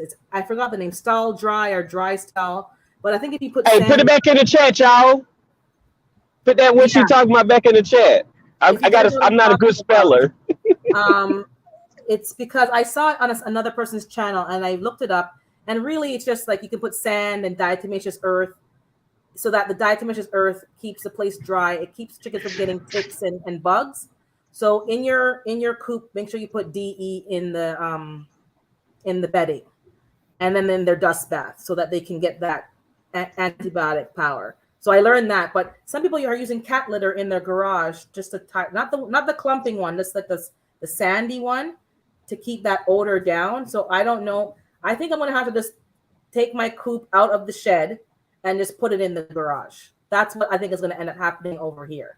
I'm going to get someone to, because it's already been assembled, help me to lift it, cover it with a tarp so that my neighbors don't see what I'm doing over here, and move it to the garage and put them in the garage. Because I don't think I can keep waiting for this project. And then next spring, if I can get that outdoor thing done, lift the coop, and put it back outside and put the chickens outside. Also, David's saying, let me just read what he's saying, if that will help you. If it's a weak chicken, that just may be the type of chicken. Some are mean, some breeds are nice. So he may say it's just the chicken. G Mama is saying to David, but it's good. Have you seen them using cannabis to replace antibiotics feeding chickens? It's a fairly new process. Yeah, it's a fairly new process, and they're saying their chickens appear healthier. So that of course. Something interesting. So now, cannabis, go ahead. I can grow my own cannabis. I'm in Alaska. It's different for me than it is for a lot of the lower 48s. But now we don't have a Tractor Supply, but I am able to get my shavings. I definitely want to find out more information about the smell thing. And the only reason why, one of the biggest reasons that I have not done the chicken coop is because I'm nervous, because I'm not Bob the Builder, and because I'm not as motivated. Now I don't have a lot of time, but I have time. So I can't make excuses and say, oh, you know, I'm just so busy. I am busy, but I have grace throughout the week. And it's just that I'm not choosing my time wisely. Mm-hmm. And that's why this week, because I had to do other things inside the home. And then when I had my little 2 hours, instead of, you know, I'm going out there and taking care of the chicken, you know, the chicken build or whatever, I'm deciding that I want to play Plant vs. Zombies on my phone. So, you know, I got to just allocate my time better. But I'm going to get it outside. I've got one of the holes dug. But there was a pipe there. And that's what I was explaining on my live. So I didn't even know David Corey knew about this type of stuff. I know he's a gardener, David He Corey has chickens? chicken. Yes, but he doesn't. I keep telling him I need to see because I don't know what I'm doing, and I'm watching videos, but And he has cows. knowledge. But just give me a little snippets because he has a whole coop and he has them free ranging and he has a whole bunch of chickens going on. He has rabbits. He has David a rabbits full-fledged over farmer, man. there. He a So that's why he's farmer. talking about manure and fertilizing because he's doing it over there. But for the Yeah. odor, I do know people because some people have the birds in the garage, quail and chickens, because of their situation, and that's what kept the smell down. Because for me, I don't want to smell a stink, but yeah, cat litter, baking soda, that stall stuff for the horses, sand with diatomaceous earth. Because I think the wood chips don't really stop the odor; that just holds the moisture, and that ammonia from their urine is rank. Like it's rank. So you may Yes, it find it is. after a while it's not going to work in the garage. Unless you use like cat litter or something. And they might like the cat litter. Not the clump, not the one with stuff, just the sandy, grainy one. And that might cut that odor down. Because I'm sure your wife, if she's like me, she's gonna be like, this can't work. The stink is too stink. But the thing about it is, yeah, she does say that, but she understands that it's about compromise. So she Yeah. knows that she has to compromise with her, and I know that I have to compromise with her. We both have to compromise with each other. So she makes her little comments because she don't went out there and fed the chicken. She's like, I'm tired of these chickens. It's like eventually we're gonna get some eggs, baby. And then she'll say something every once in a while, but then she just she makes her we've been together long enough to where it's like she understands. You let me know, I'm gonna attack it. If I don't attack it, just give me a gentle reminder and then I get back to it. But don't have no Attitude. bashing session. Don't have no No. bashing session. I'm You know what I telling you mean? now, it's coming. So get your equipment. No, it's not ready. gonna come because I want her to treat me. She gonna treat me the way ain't no. In my relationship, it ain't gonna happen. If I do something terrible, You're misunderstanding me. I'm not saying she's oh gonna sorry. face you or cuss you. I'm saying the complaint about the odor is coming. Because women have a stronger sense of smell than men. You guys don't realize that. You guys will smell something 2 days after we've already smelt it. I know. So if she's telling you it smells now, it's a problem.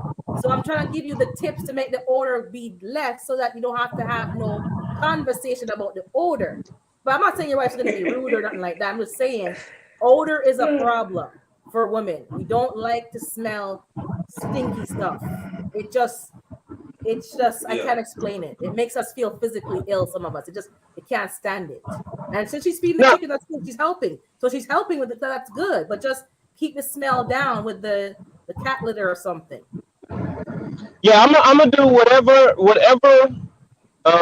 the great people in this chat is talking about. I'm gonna research it because she said something to me like last week, and then I built the thing for the weekend, and I had planned on getting it out there, but it just didn't work out because I ran into that pipe, and then I had to confirm what that pipe was before I actually went further because what they say.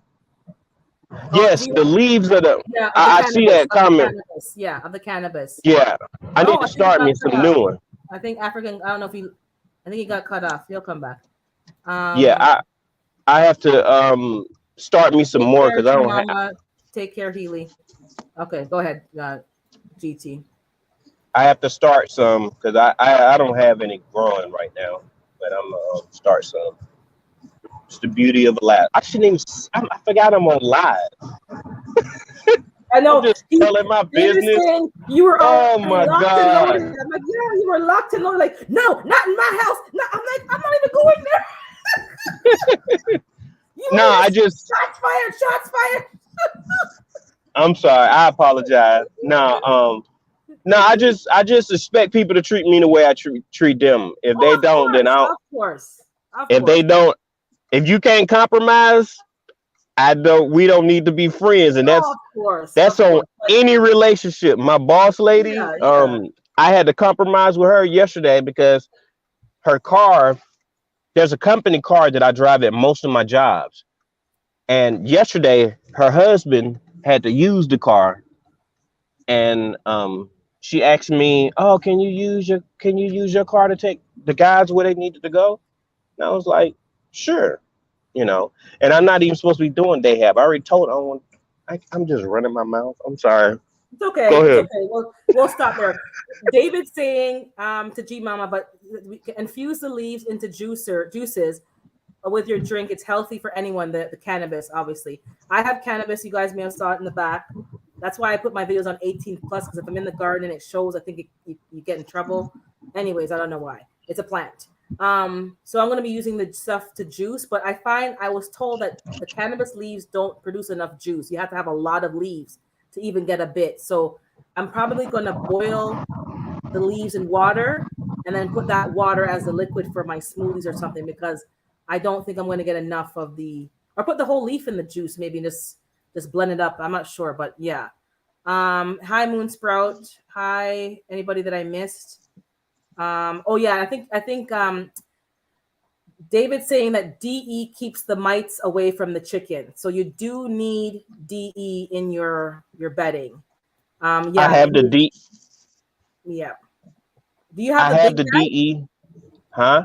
Do you have the big bag, like the bulk size, or do you have the small one? Because I know got they the have small. yeah. I have Go the ahead. small kind that's animal friendly or something like that. It's in Yeah. the animal section with, like, I was on, where was I? I was on live with African Dreamers thing, and I was at the pet store then. I was grabbing some stuff, but I had already got the DE. But yeah, I got to try that smell thing. And it's just and I'm gonna separate the chicken, but it's only gonna be one more week, and then I have it built. I'm taking this when I get off work. That's gonna be what I'm gonna concentrate on, is building this coop up, because I want them out of my garage before the snow comes. That's what I want. I've That's what I watched. wanted. But I'm gonna do it. yeah. I don't know how to build, but I have a few. I have a few associates that they're gonna have to come by. I ain't paying them nothing. If they ask for something, yeah. But always do your own research for sure. But yeah, I'm gonna. I got to get it done, because eventually the smell good is not going to work so well. Eventually, there's going to be it there. Now, see, if my chickens were smaller, then of course I can maintain them better. But I got these with the intention of putting them outside, and there's been so many things, so many projects outside, that I haven't been able to take time for myself and time for them the way I want, like I need to. Let me say that, like I need to. What breed of chickens do you have? Regular, crispy. I don't know.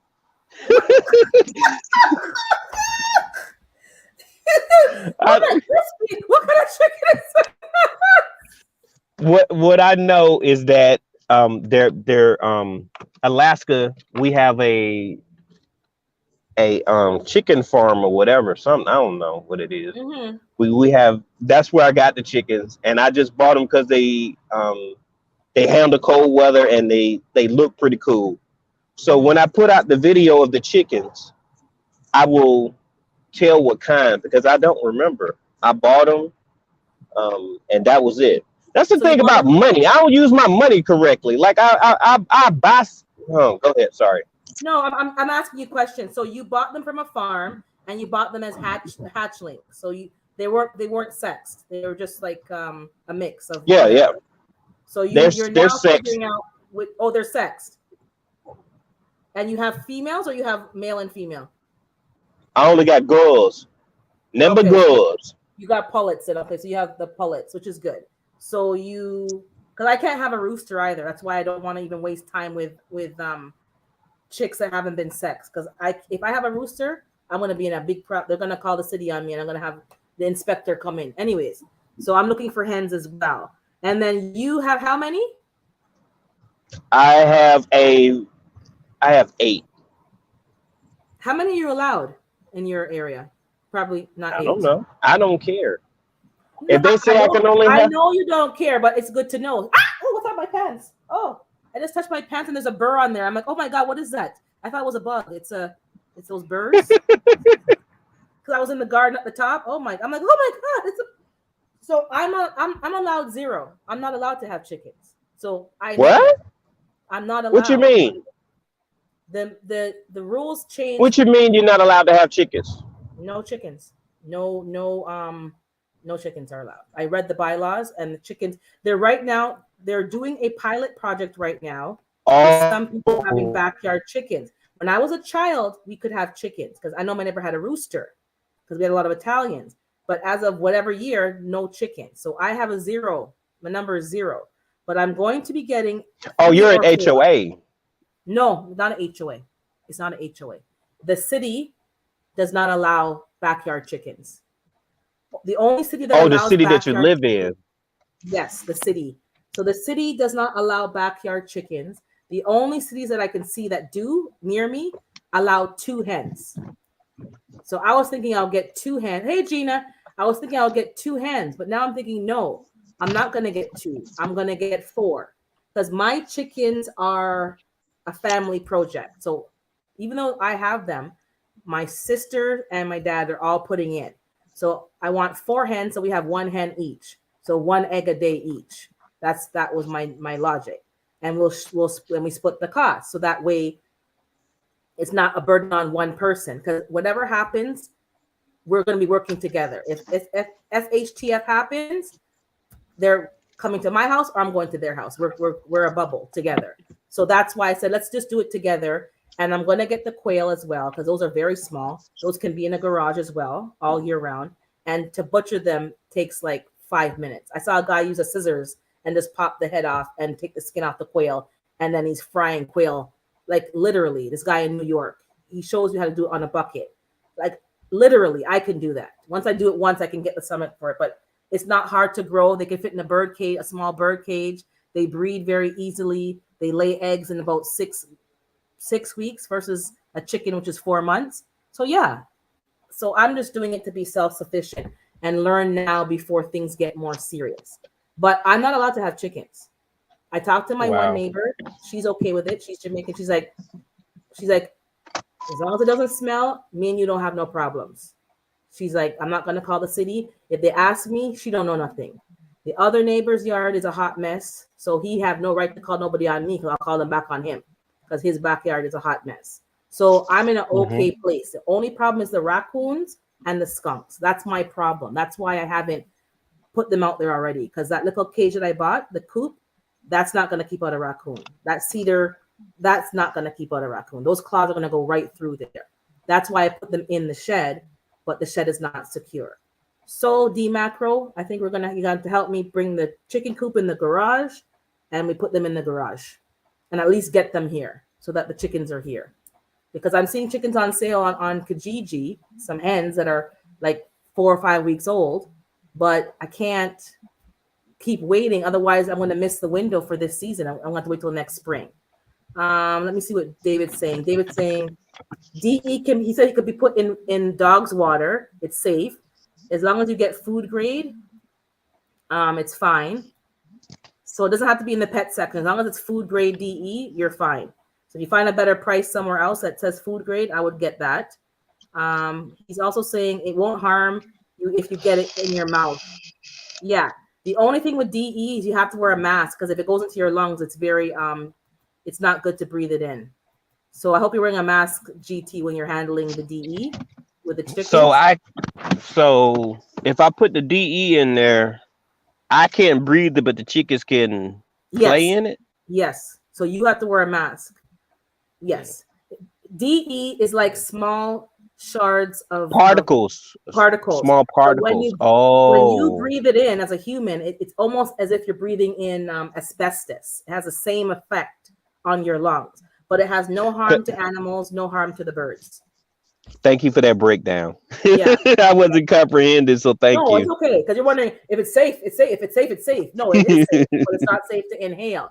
So you can ingest it. If you put DE in your water as a person and drink it, I heard it's good to give you a washout.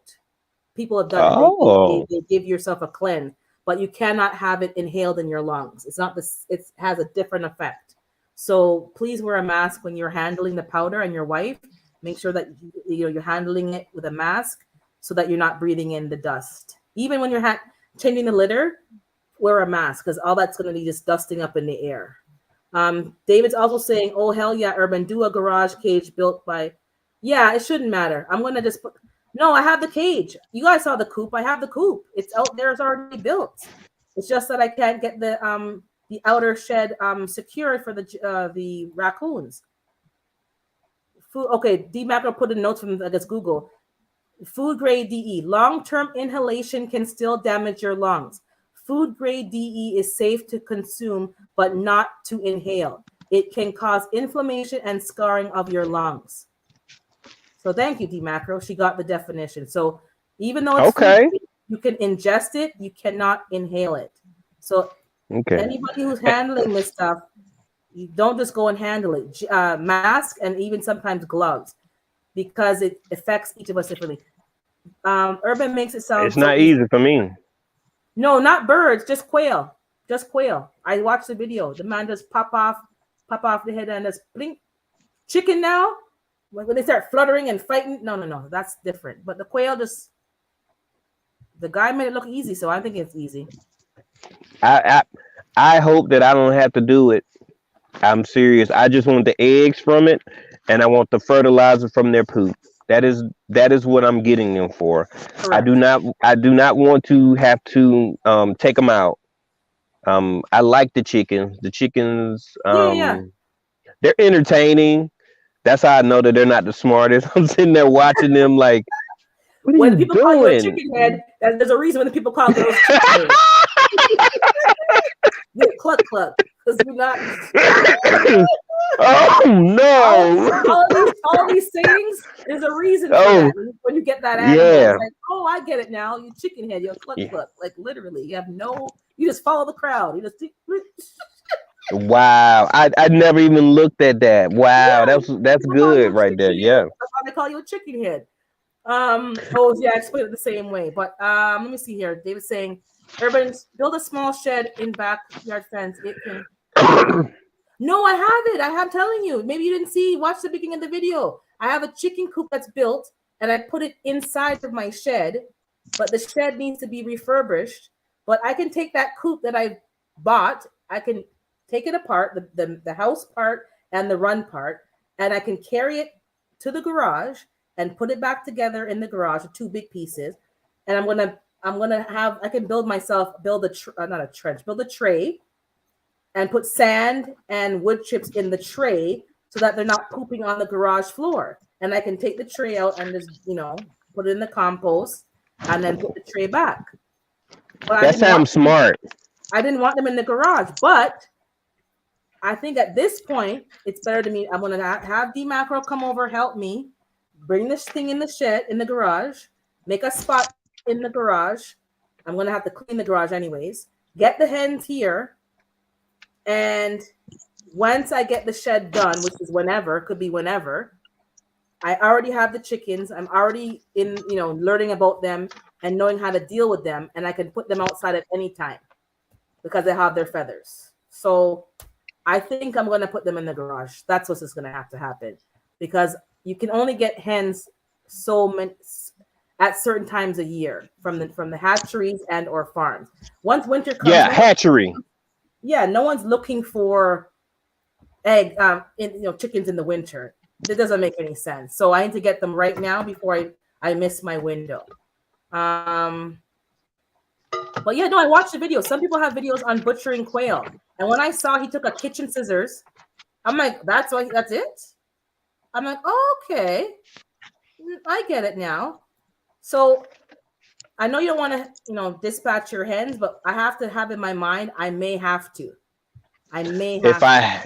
So I want to kind of get that, my head around that. So I'm not going to be like, yeah, I know what you mean. Like if something's a pet, it's a pet. If something's a meat bird, it's a meat bird. But I'm going to be having dual. You sound like sharks on Oh Nemo. Fish are friends, not food. Fishes are friends. They are a food source and they are food. Yeah, but I know what you mean. Like if they're gonna be my pets for eggs, that's what they are. But if I need to make some fried chicken, I'm gonna make some fried chicken and get some more. I hope that I don't have to resort to that. I hope that the other portion that they will give me is Hmm. sufficient enough. Hmm. But if I had to, I would, because it's one of those things where I measure it. I measure life Hmm. abundantly because I know there's only one, and I think that they have some sort of conscience. So just dispatching is a little thing that I don't want to have those reoccurring thoughts. So I'm gonna let that part just work itself out. I'm just gonna um just they're my I've watched them like they're pets. So it's gonna be a Yeah. little hard until I have to. But it's Oh, just of like with course. friends. Sometimes you have to cut off friends and act accordingly with them when they violate. So if it's a violation, if I can handle a human, then I can handle a chicken. No You different. can. If I You can. have And to. you're gonna love them. But I didn't know you had eight. That's a lot. Not a lot. Like, oh, you can't do. But that's just like I can probably only handle four. So I'm gonna get the four. And then you've inspired me. I'm gonna move it to the garage, and I'm gonna contact one of these farms this week and go pick up these chickens. And because and I'm gonna go pick up the bag of food and a bag of bird seed, the wild bird seed, and I'm gonna give them some wild bird seed. That's what I'm gonna do, and figure it out as I go. And I'm gonna get the bag of DE, and that's what I'm gonna be doing. I can't keep putting it off. So, but I I'm glad you're getting I chicks too, because it's you've inspired. Like we're both kind of like, yeah, we're new chicken mom, chicken dad. Yes. the thing with me was I I got mines at the wrong time, but Hmm. it was gonna be that time or never. Because I knew that I was gonna be consumed with everything else that was going on in my life. So Hmm. I just went on and grabbed it. And that was before I went to on vacation. So it really wasn't the smartest idea. But I did it. And I had my buddy come through and do what he do. And yeah. That's Um good. I think. How's your son liking the chickens? it, he likes it, but then he doesn't. Like he doesn't like it because they smell. But then when I put the what's it called? Um Hold on one second. Let me go in No the work problem. real quick. No problem. I'm gonna wind it up soon now because it is 12 o'clock. So let me wind it up. Yes, I put the extra bedding and it reduced the smell a whole lot. I know that Yeah, y'all said that the deep it litter doesn't. method. Yeah. Yeah, that's what I did. I just put more litter there, and I'm still learning. I'm still learning, um, and I'm not trying to be a bad owner of chickens, and I just want to put them outside, and I understand now that they're not the brightest. Like I didn't understand that at the beginning, but now I fully understand that they're not the brightest animals in the world, and that was from me just watching them. So I know how to deal with them accordingly because I know that they're not that bright. Yeah, and I heard quail are even worse with the brightness. They're it's even worse. Oh gosh, they're not bright. But chickens are bright when they're older, but I guess when they're young, they're really just not. They're feather brains, really, really and truly. But And yeah, go I ahead. like when they were babies. Like They're cute, watch. eh? Oh my! I'm telling you, if you could, I don't know, but my experience having them as a baby and watching them grow, Hmm. it was amazing. It was I felt proud. I felt really when you say chicken dad, I felt Yeah, that like for real. yeah, I was like, yeah. and my mom, she knew about them. It's just it's been a little bit more exciting with the chickens around. Like it inspired me to go out to my garage where I have my plants at and do more just because I know that I have to take care of them because they can't take care Yeah, of themselves. yeah. It's a different it's different mindset when you know you have to go feed them. You have to give them water. There's no ands, ifs, or but about it. You doesn't matter how bad Hmm. of a day you had, Hmm. how whatever. You go out there, you greet them. I'm talking about they they're not as they'll let me touch them a little bit more because I don't deal with no animals, so it was new for me to even touch a chicken, so yeah, Yeah. she about to have 9 children running around there. I think I'm putting the lashes. David's always talking trash. But you're right, because I know I'm sure you feel the same way as I do. When winter comes over here, it's difficult. Not like it's just challenging psychologically because you no longer have that outdoor garden space. You no longer have those daylight hours. You're seeing snow, and then I overwintered my plants in the garage, but that same joy just wasn't there because the weather. And I think that, and I haven't had a pet here. I used to have a cat in my parents' house. Someone's telling me to get a dog. Maybe I should because of the squirrels. But if I have something else to like take care of, I think that would bring back some of that pleasure in the winter months where you don't have that outdoor space, you don't have the plants growing, and it's not so like sterile, like an indoor grow tenty garagey. It seems so like it's not joyful to go in there. It's not. You do it because you want to grow food, but it's that joy isn't there. So I think, yeah, that's why I wanted to get chickens and something else to add some more diversity to the garden. But you understand because when it's winter, it's like, man, it's you have to really push yourself to keep growing because you don't feel that, that pep in your step. You're like, oh, okay. Oh, it's cold. Oh, those of you in the hot climates, you don't get it. You're like, oh, this is great. Oh, it's not so hot. I'm not sweating. Oh, these bugs are gone. And you're still out with a t-shirt and your shorts. You do. But over here, it's psychologically, well, people have SADS. People have seasonal, what's it called? Seasonal acute depression syndrome. Because you don't have as much daylight hours, it's not as bright. You don't have the vitamin D. So people do get feeling a little down. That's a real thing. So that's probably what I'm talking about. That seasonal kind of depression where you just don't feel, that joy because of the weather and the light. You don't think they have presidents, so I call it resident. Okay.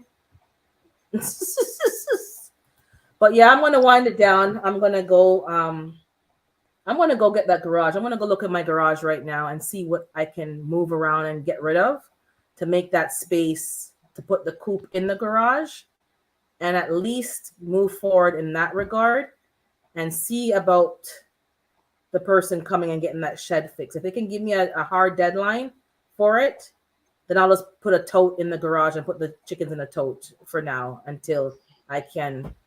But if they're not going to give me a hard deadline, I'm going to just move the coop into the garage and get some things thrown out and get the front part organized and bring them in there because that space is not being used productively. And I can't keep holding on to all this stuff. Like you keep moving the piles somewhere else, but you're not actually going through and dealing with the pile. And I've moved here with that junk. I had to take more junk because my parents were renovating and said, no, take your junk out of our house. So now I have more, and it's like just thrown in there and I'm not using the stuff. So I can either donate what needs to donate, sell what can be sold, and what's garbage is garbage, and any containers will be used as grow pots. I'm just going to put them as to grow in. Let me see what they're saying before I close off. David, I see you've been over here harvesting. You need to share. Exactly. And David, we're waiting for the chicken and the rabbit videos. I keep asking you, and they're not showing us nothing. He has chickens over there, GT, and he has rabbits over there. And he even has cows. What? He was taking cows to market or something. Yeah, he showed a little short. I thought I was connected.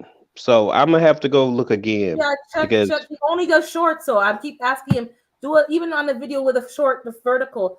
Like just record and show us the chicken, show us what's going on, because I'm trying to learn so I can make sure I don't make mistakes. Because the last thing I want is to have them in there and then I go there and one's on the floor. I have spent hours researching. Yeah. Like I was doing it yesterday, and I would have. This is what I did when I first got the chickens. I didn't know what I was doing, but I knew that it just was a sense of I don't know. I did things because I felt some kind of way, and I stopped watching certain channels because I needed a break, and it was warping my mind to where I was in a different state. So I had to watch other things, and all of a sudden I started thinking about it. I was like, you know what? I need to get some chickens. And then what I did is I just got one of those little, not the little sturdy ones. I got one of those little cheap ones. It was like 28 gallons or whatever.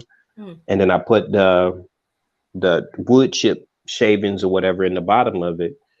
And they were babies. They was like I 2 know days old, I you think. came to my live the first time you came to the live when I started doing lives, and then you were like, because you were missing for a while, not missing, but you were like, and then you were like, you do lives now? Like, where have I been? Like, you were like, and then you're like, you got a chicken coop now? Where have I been? And I'm like, yeah, I'm trying to get things done. I don't know what I'm doing, but I'm glad you jump on the bandwagon too. Exactly. Like, and I hear you. I stopped watching certain people for several reasons. Exactly. Your mind gets warped. I also am removing toxic energy from my life, and whether virtually and in person, I'm removing like toxic people and fear mongers and all that kind of stuff. So I've stopped watching some people for that very reason, and I'm not they wasn't adding value to my life. Maybe it was at one point, and maybe it will again. But as of right now, I had to kind of just, stop watching. Some people I've actually unsubbed to because I am not going back to their content in that way, and just moving forward and growing. And I'm around people, in person and virtually, like the smaller channels who are, working, moving forward, kinder to each other, and not these people who are just rude. So yeah, I'm removing people left and right, and that's what I'm doing. And I'm just looking to simplify my life and to learn and to grow. And if you're not on that page, then I've just got to let you go. And that's what I've been doing. Some people had excellent knowledge and information, but the attitude was just nah. I can't entertain that. There's other people I can watch who are giving just as good information, and that's what I've chosen to do. The negativity, but David Corey, we would really appreciate if you guys show us a little something with the chickens, man. Even just not even the rabbits, just the chickens. Please give us a little short or a little something. And you gave us some excellent tips.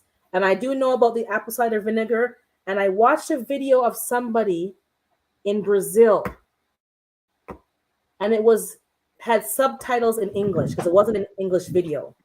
And they mentioned something else, another herb that we grow. I have to go find that video. I think it's in my chicken playlist, that you can give your chickens, and it acts as an antibiotic and keeps them from getting sick, so that you don't have to give them medication as much. He's saying, hold on.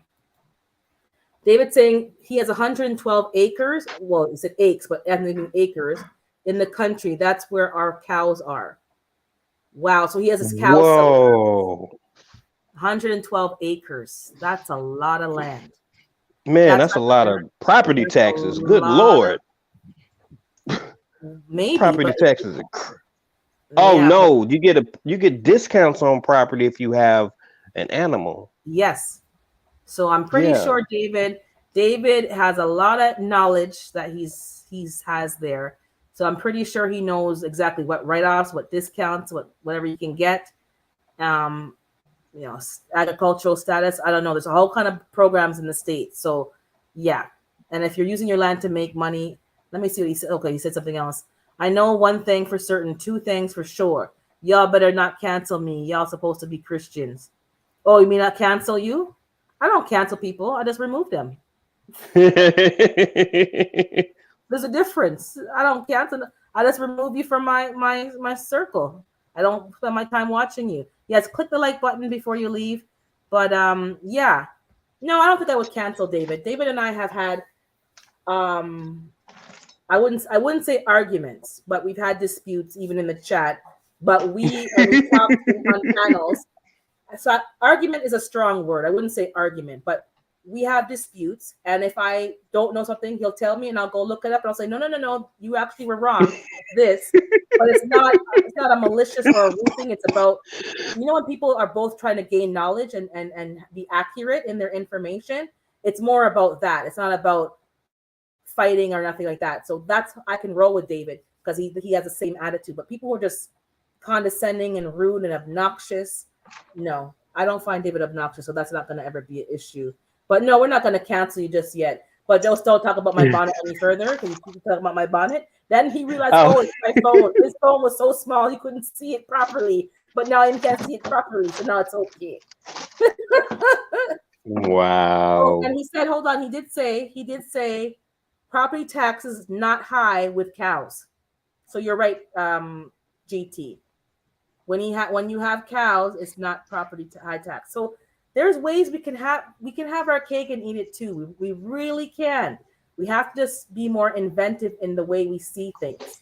And people may look at David Corey and say, what does he have to offer? Like that kind of obnoxious, because he may dress a certain way, or he's in his overall, or he's whatever. But you can learn a lot. So don't judge a book by its cover. He's got be scared of them suits. Yep. He needs to be in no 3-piece suits. He had 112 acres, and that's just with the cows. He has his property that he lives at with the chickens and the rabbits. So, wow. Good morning, Coach Ma. So, guys, please hit the thumbs up video. I'm going to close it off. I said that for 15 minutes, and now I'm closing off. So, follow me on Instagram. I do post more on their pictures so you can see what's going on, because I don't have 500 yet. I'm trying to get to 500, guys, so please assist me. I'm at 429. I think, let me check my number today, because I keep fluctuating.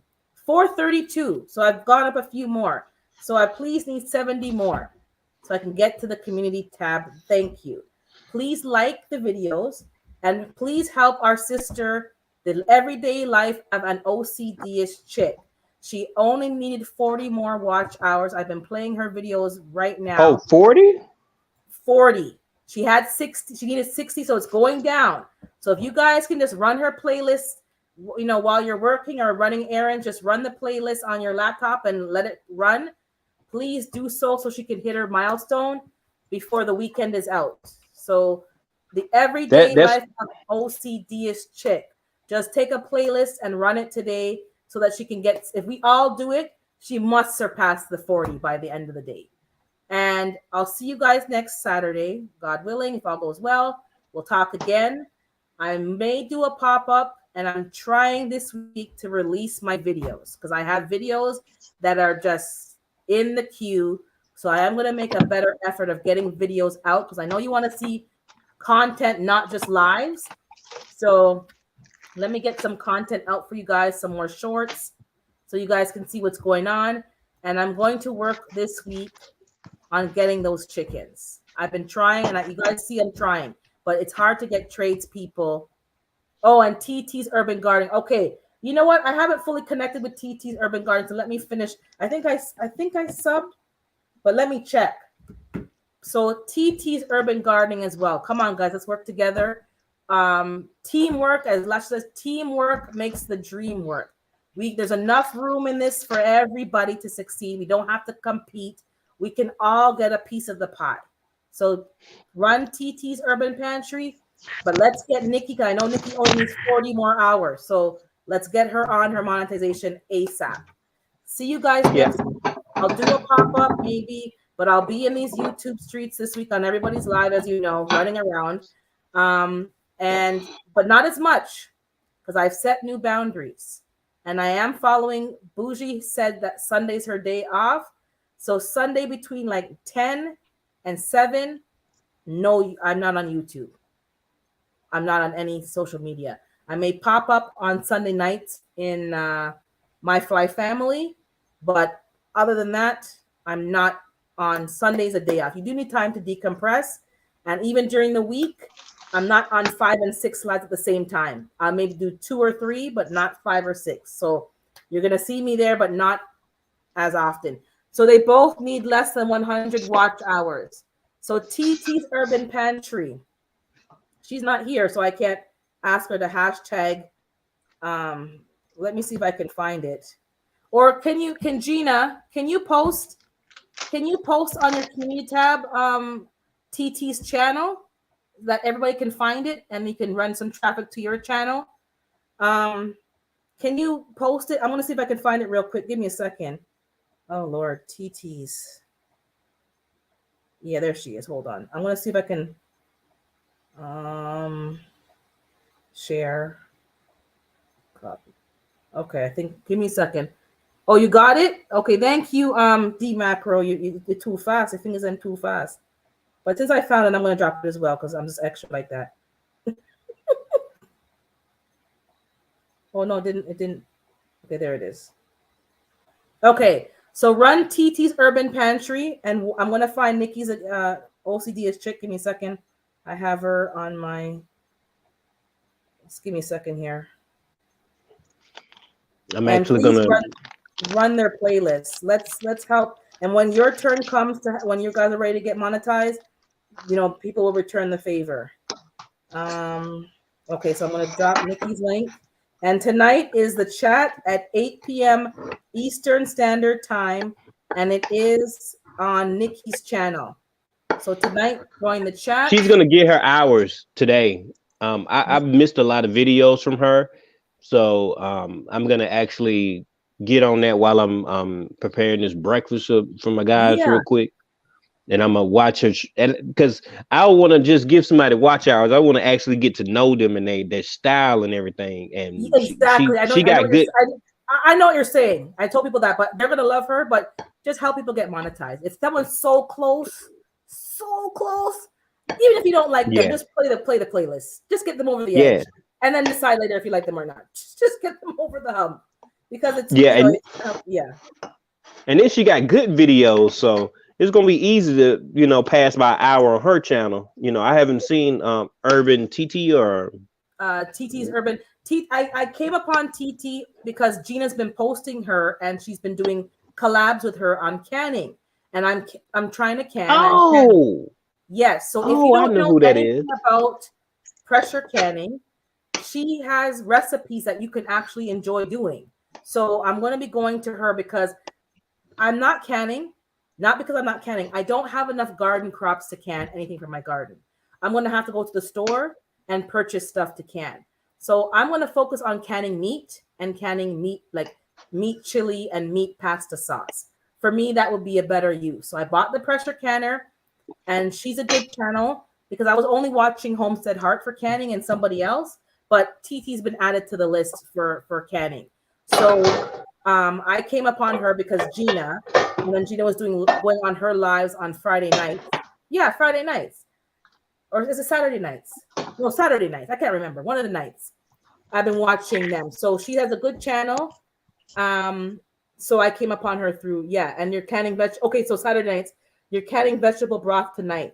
So I'm going to just take her videos, watch them, and then buy the ingredients on my own and can on my own based on her videos, because I'm not going to fight with my garden. I don't have enough food to can. I'm going to go buy them from the farmer's market and can. And so at least I have food to eat if something happens. And I'm going to buy some meat on sale. Yeah, Lady Cheryl, I think she cans, but I haven't really been on her channel that much, to be honest. I've been in the 2A streets lately. That's where I've been. I've been on the 2A. Everything's just 2A. So now I'm back in the gardening. I'm in the homesteading clique. I'm now in the crafting clique. But yeah, I gotta go. Time to clean up my garage.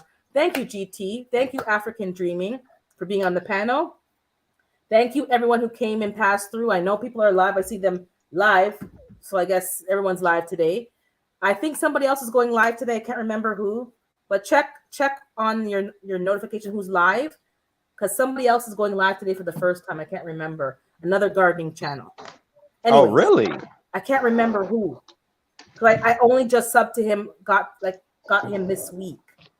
I can't remember. But look for who's live and you'll see. I'll see you next week. I'll see you in the streets. And next week we're going to talk about whatever. Maybe some more seed saving and some more tips from this book and some other stuff. And I'm going to try to see what I can accomplish this week on those chickens. I'm almost there. Like I'm right at the cusp.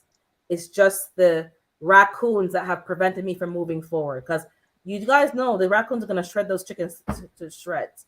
So I can't bring them Hardware here. cloth. Hardware That's- cloth. Yeah. And Hardware electrical cloth fence. works. Yeah. And if you also just get the little plastic bin, I think it's like $15. It's big enough. Grab you some of that shavings from Wally World, Mhm. and you got a couple of weeks before you have to actually figure something out. At least you're moving in the right direction. So if you Correct. if you're like, I'm gonna go ahead and nobody comes over and does what you need them to do, at least the person that you was talking to can bring the chicken coop in your garage in 2 weeks. So you got 2 weeks to work on it. So all you gotta do is just buy that little bin and some stuff and a little bit of chick food, and you and good. some DE, yep, and some whatever, and and They need DE already. Oh yeah, I don't want no ticks. I don't want no. I didn't think they could. I didn't think they would get ticks unless it's. Yeah, I need to do more research. I haven't. You don't know what bugs are coming in and how, so they're so small, and they could have came with ticks or whatever. They could have came with mites already. Oh snap! You don't know, so you have to pretend. Yeah, and apple cider vinegar in the water already. Put the apple cider vinegar in the water from now to keep them healthy. So, yeah, I would. And I wonder if the apple cider vinegar. I wonder is it every once in a while. And how much do you? I'm gonna have to do some research on it. We'll do some research. I want to know. And most likely we'll connect back. If I see you again on a live or you're on my live, we'll revisit the chicken, because I have to know that as well. How often can you give it? No DE too early. Oh, it's too early for them, David. David say no, not yet.